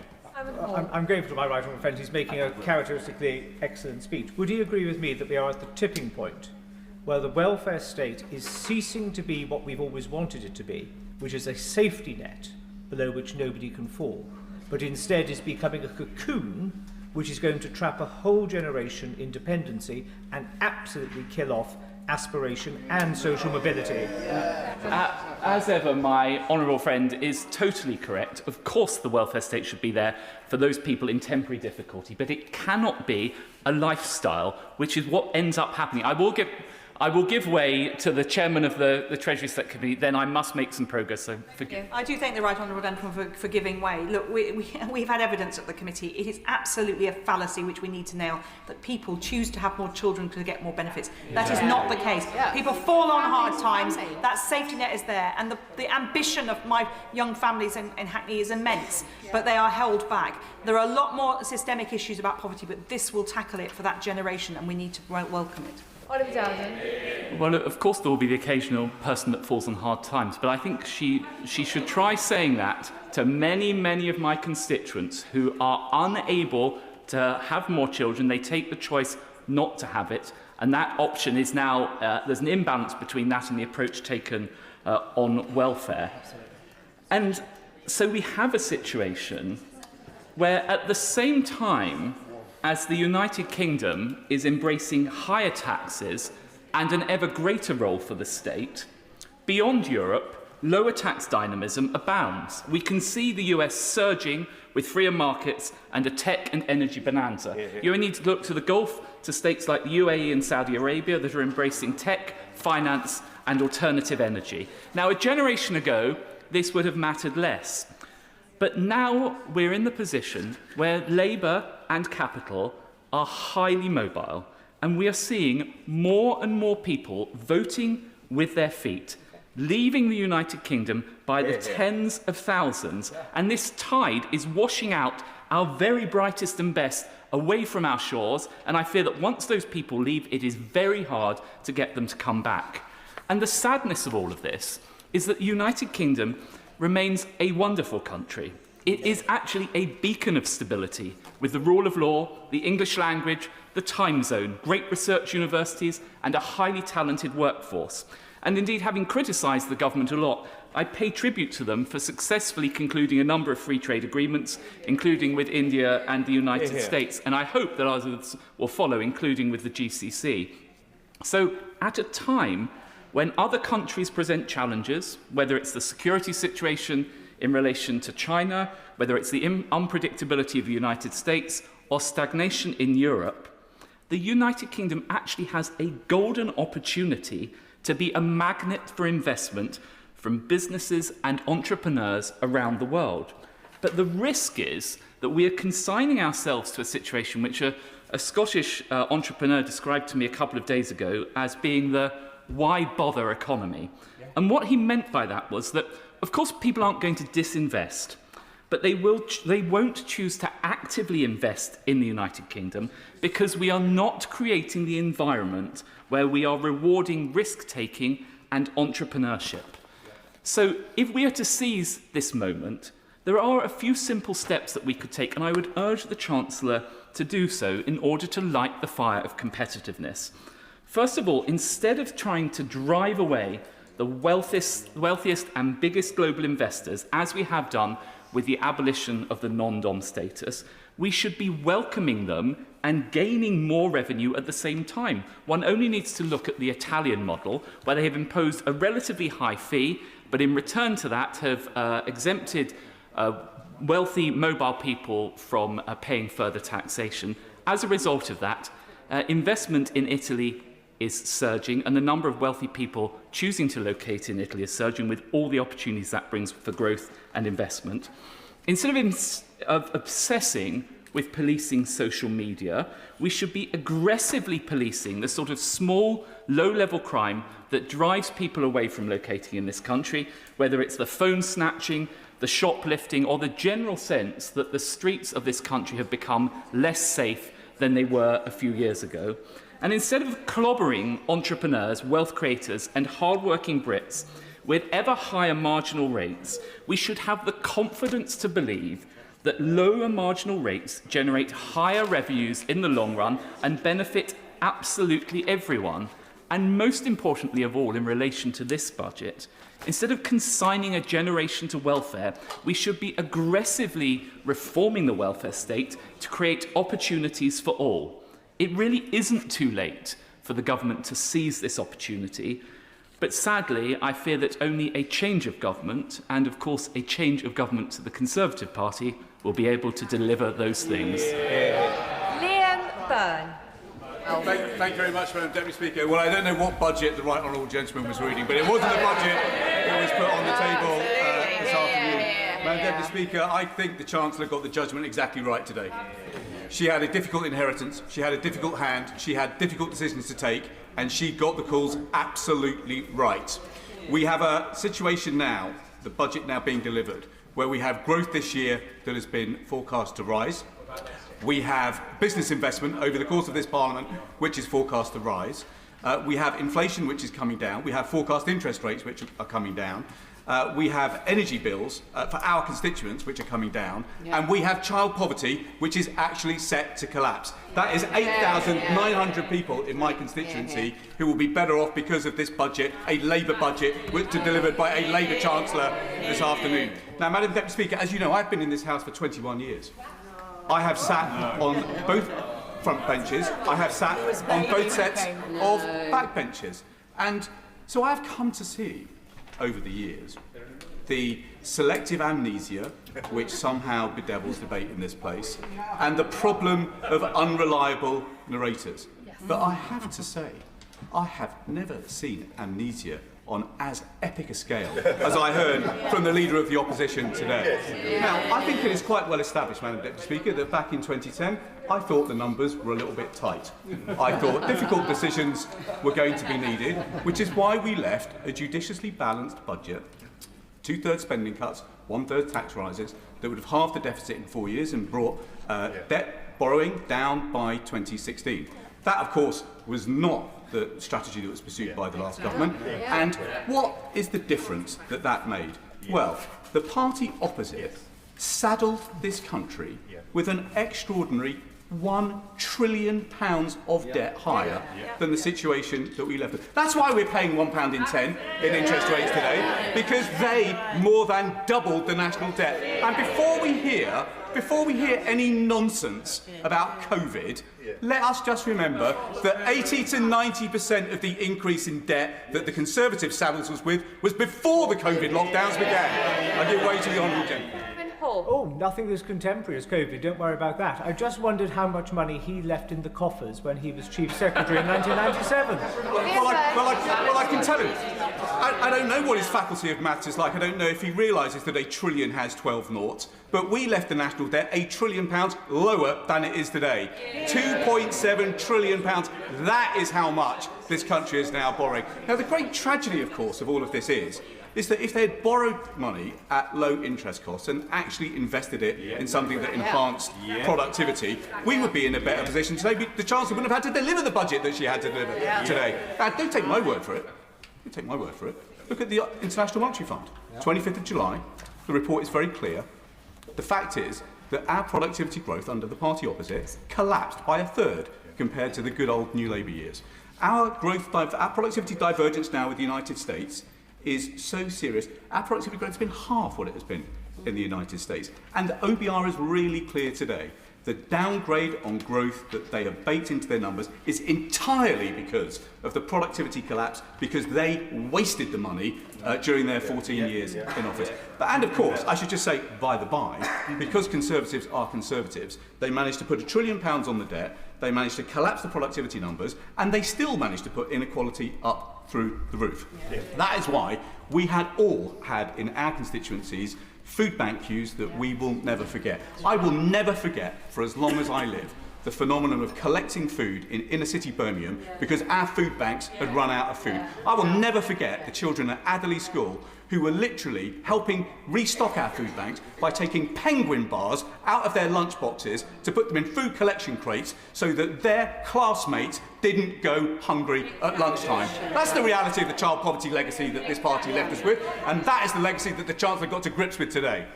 So, Madam Deputy Speaker, we look forward on our committee to scrutinising the proposals that have been laid out today. We have been travelling the country over the last couple of weeks, talking to business about what they wanted out of this budget.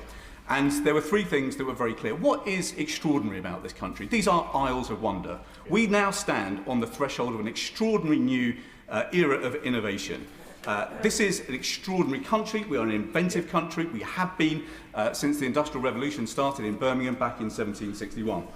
But that is going to be as of nothing compared to what is about to unfold in this country, and we are at the front of the grid in the race for the 21st century. But we need to mobilise capital on a completely new scale. And that is why certainty for business was so important. So I welcome the fact that the headroom has been put up to £22 billion today. I welcome the Chancellor is ending this biannual circus of fiscal speculation by having one forecast a year. I have to say to the House that I seriously think that Mr Hughes needs to consider his position.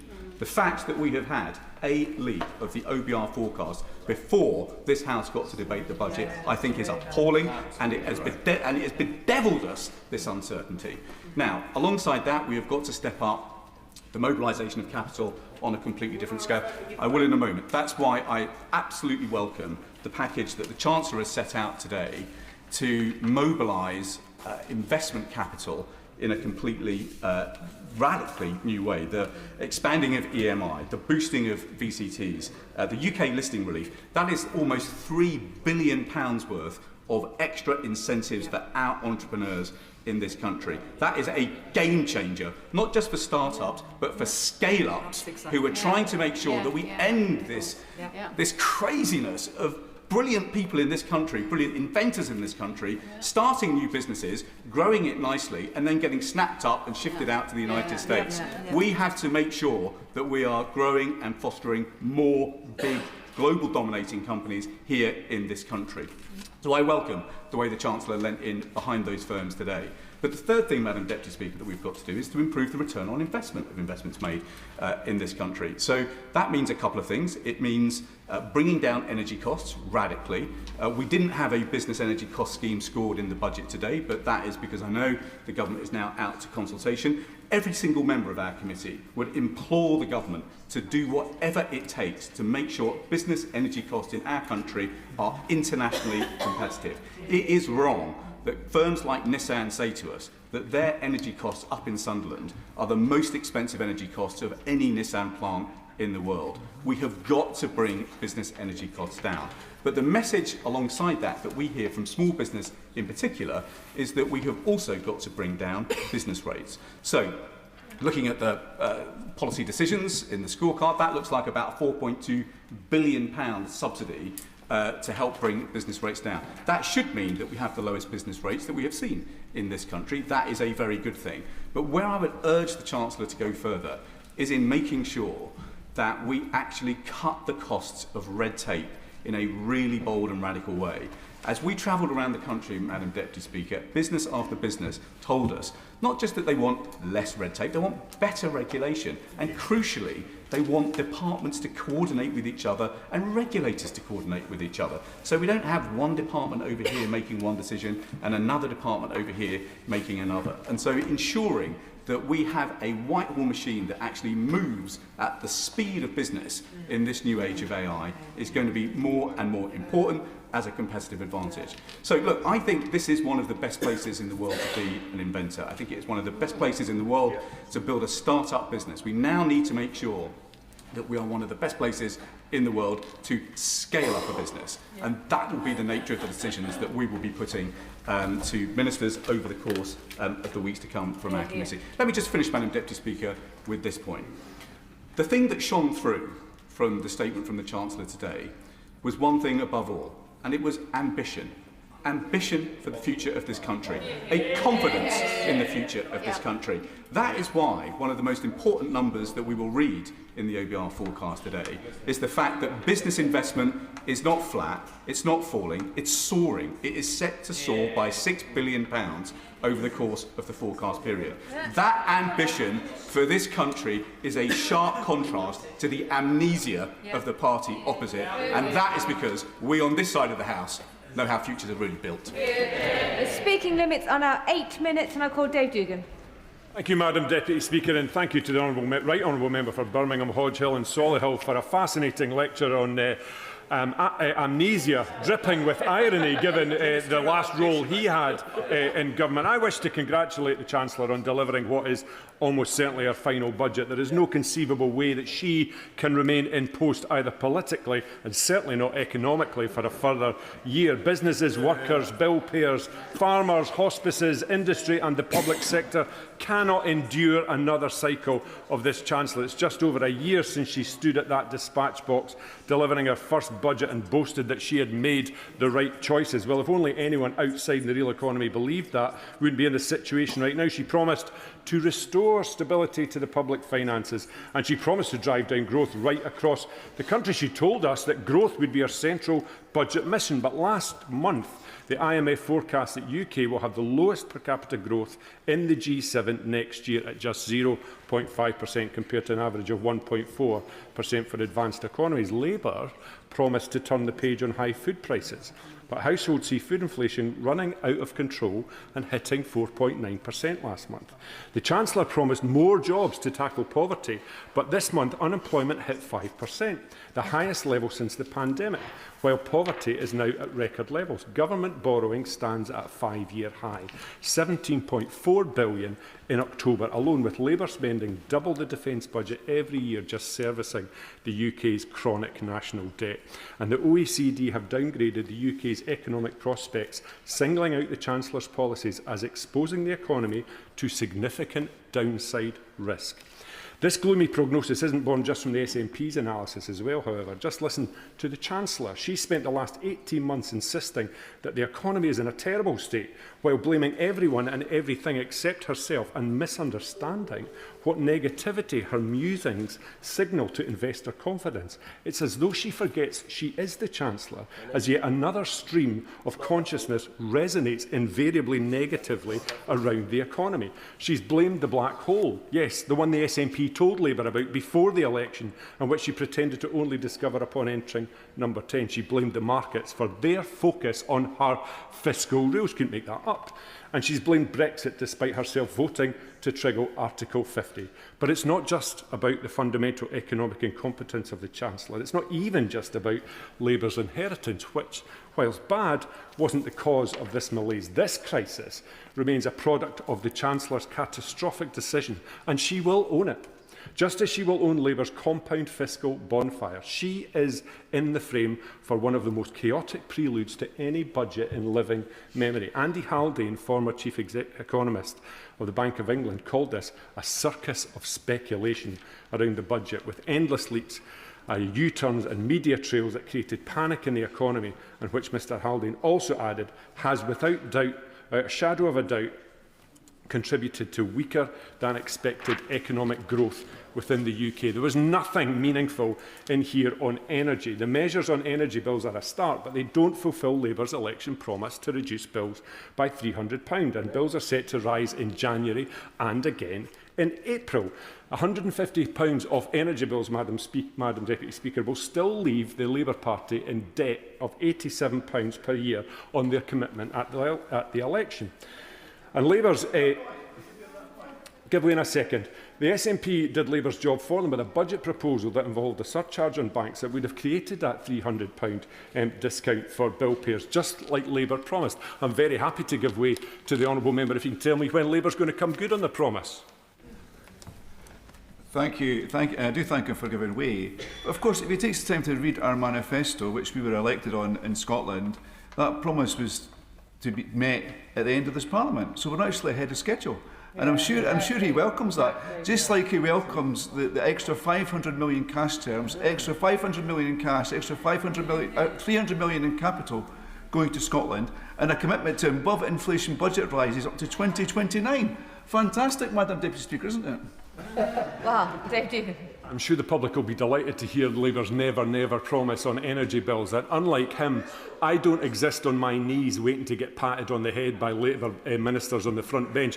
I'm off my knees, and the consequentials that we get, the consequentials we get in Scotland are a consequence not of largesse by the Labour Party, but of the taxes that Scottish enterprise creates within this so-called United Kingdom. Nothing here, Madam Deputy Speaker, on the energy profits levy, which is putting North Sea oil and gas into an early grave. As things stand, 42% of firms in the North Sea oil and gas sector forecast revenues for 2026 expected to come out from outside the UK's continental shelf. An analysis earlier this month from the Fraser of Islander Institute showed that the industry is undergoing an accelerated decline. In my view, Madam Deputy Speaker, as a direct result of this Labour government who don't understand energy or the economy.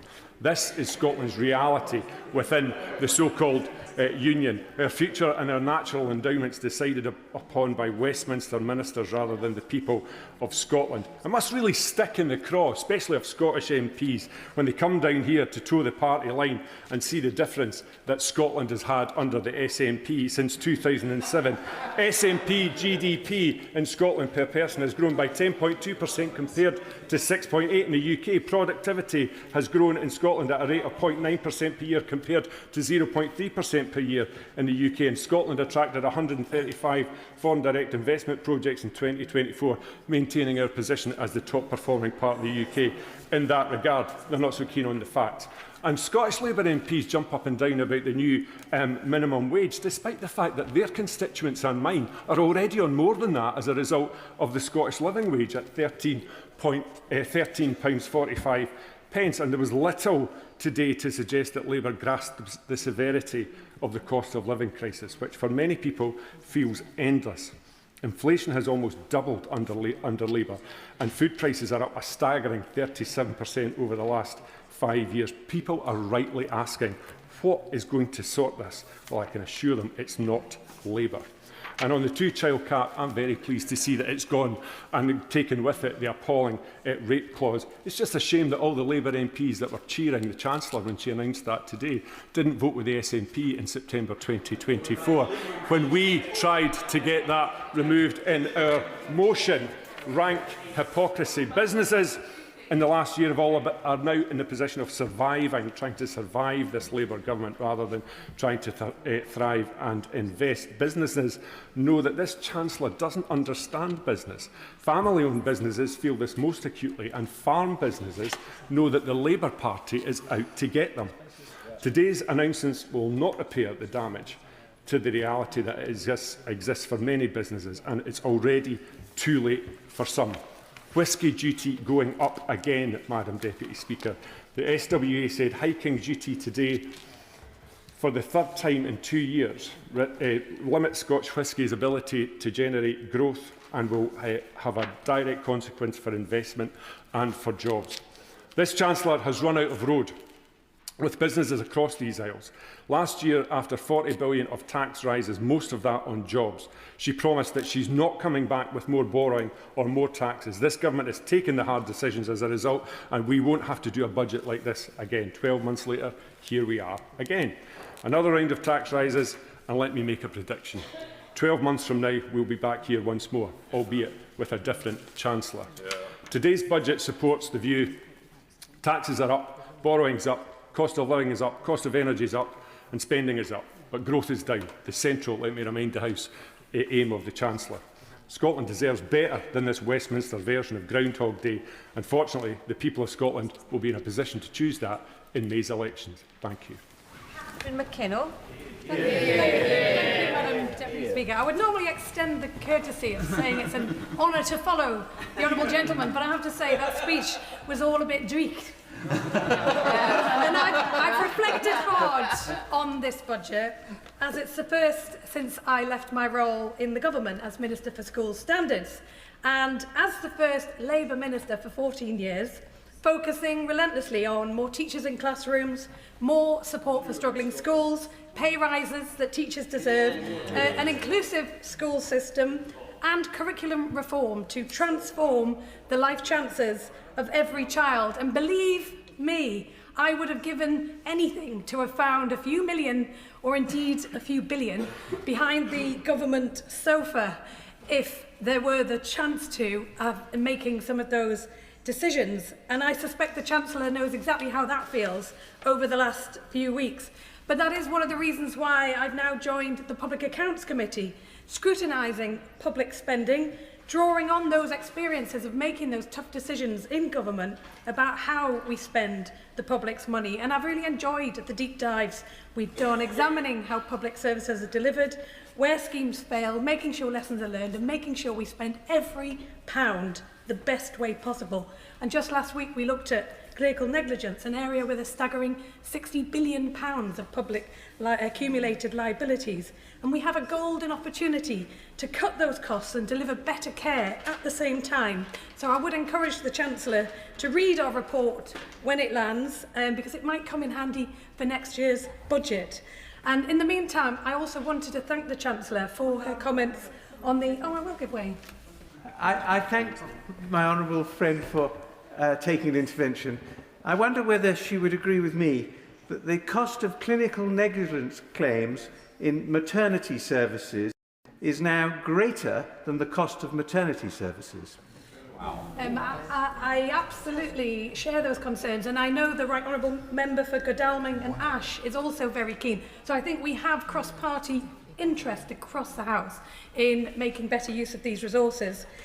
I also wanted to thank the Chancellor for her comments in relation to the infected blood contamination scheme, which is proudly delivered from my constituency in Newcastle North. And I know the team there are incredibly proud of the work that they are doing, and they will be proud of the announcement the Chancellor made today.